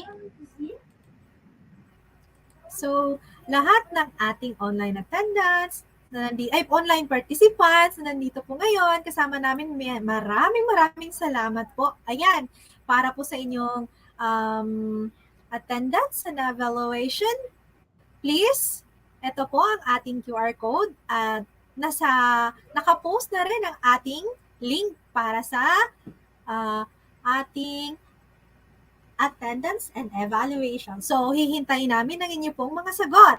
And, papaano po makakakuha ng certificate, Ma'am Doc? Okay, please. Okay, so para po tayo ay makakuha ng e-certificate and also po para sa mga team replay, ayan, let me share po yung ito pong steps na ito through our PDLMS. Okay? So, wait lang po. Share screen po ako. Let's wait for your presentation. Thank you very much to our speakers. Ayan. So, visible na ba, Kapbay? Yes, Ma'am Doc, visible na. So, punta lang po tayo sa training training. Ayan. DepEd. Ayan. Training system for teaching and learning, training.deped.gov.ph. Yan. So, magsa-sign out muna ako dito para makita ng ating mga kapwa-kaguruan.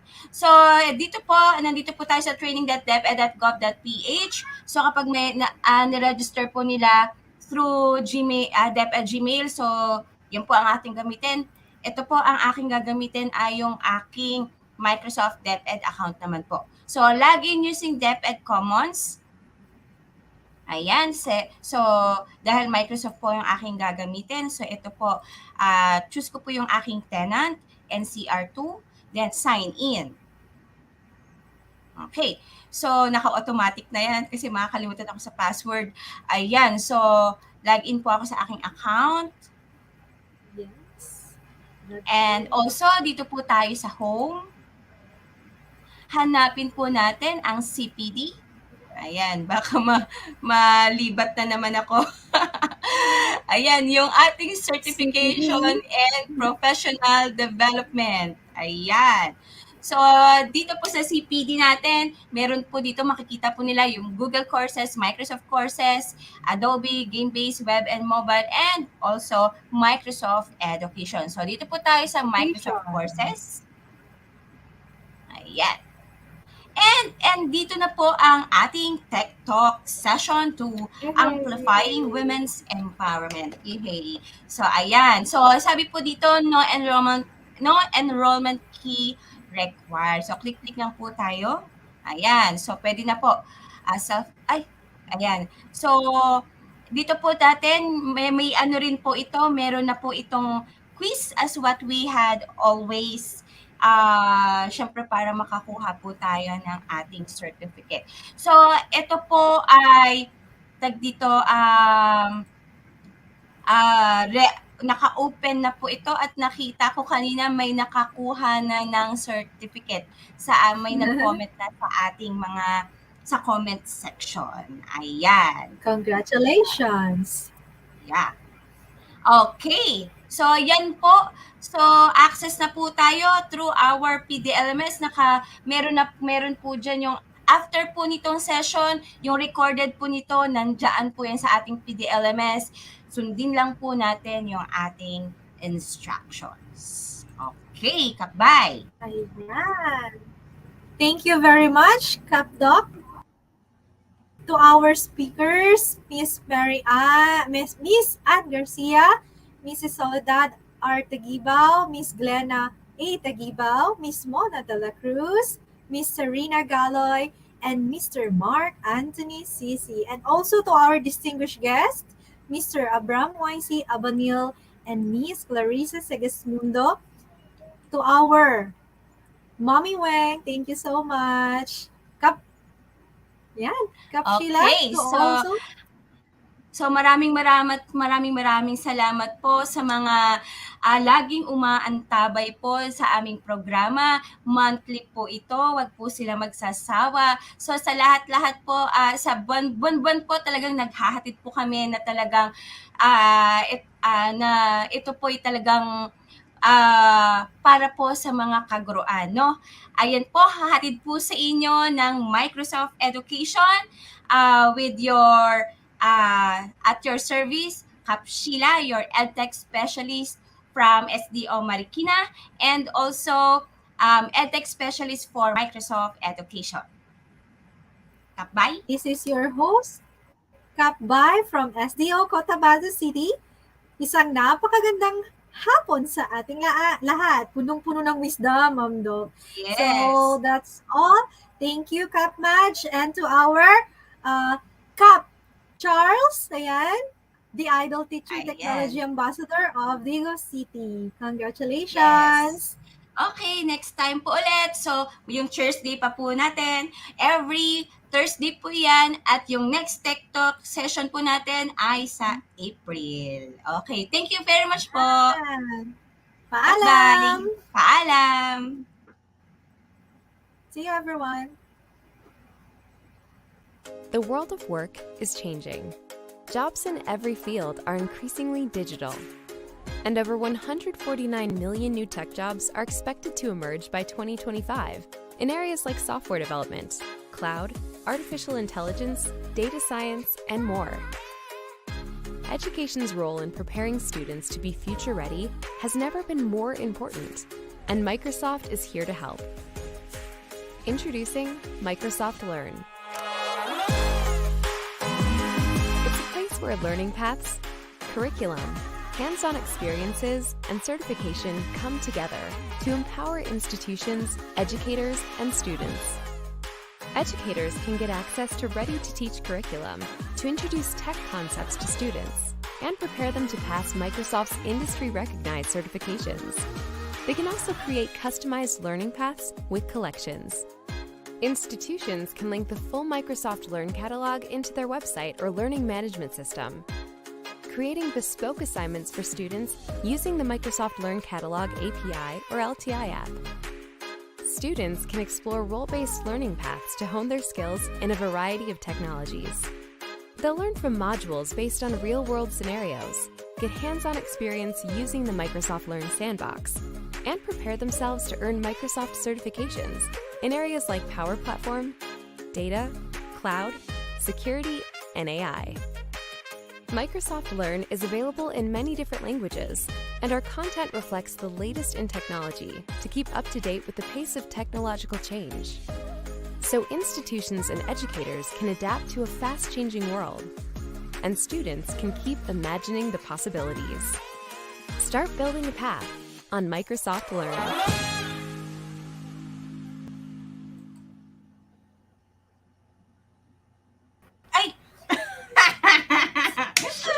Kala ko babay na eh. Oo nga eh. Ayan. Ayan. Hello po. Viewers pa tayo. Hello po. Oo, viewers pa Hello tayo. po, magandang gabi. Ay, magandang gabi, magandang hapon. Ayan. Nasa back end lang po ako. Thank you very much for making our Techtalk, another Techtalk successful one. Mabuhay po ang mga kababaihan. Ayan, happy National Women's Month, International Women's Month. Ayan. Ayan. Gusto ko talaga yung ano ni Kap Madge, talagang brush, ano bang tawag dito? Brush up talaga eh, no? Ayan. Thank you Parang po. Johnny Bravo. Thank you. Hello po. Educators. Ma'am May, Kap May, Antoinette. Hello po. Maraming salamat po. Shoutout sa ating game-based learning team, Kap Lenny, Kap Rubilin. Maraming salamat din sa ating mother-daughter tandem, Kap Lena, Kap Glenn. Miss ka na Indeed, namin. a Wonder Kap Woman in Lens. technology. Ayan. Mga Mayas natin. Salamat po. Mga Mayas, May Avengers. May Avengers. Ayan. Thank you po. Magandang hapon. Thank you. In 5, 4, 3, 2, 1. Bye-bye!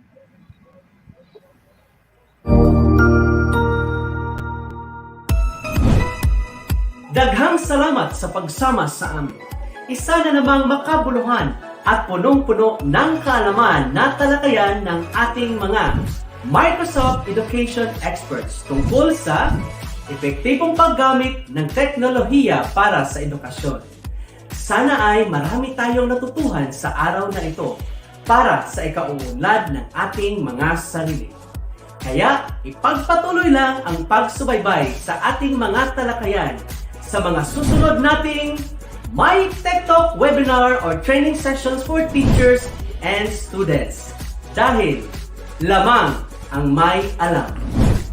Tama, Sir Glenny. At huwag kalimutang mag-like at subscribe sa ating DepEd-EdTech Unit, FB page, and YouTube channel. Napapanoodin ito ng live sa Deped Tayo at DepEd Philippines social media accounts. Sa hindi nakaabot, huwag mag-alala dahil recorded ang mga webinar session nito na pwedeng balik-balikan 24/7.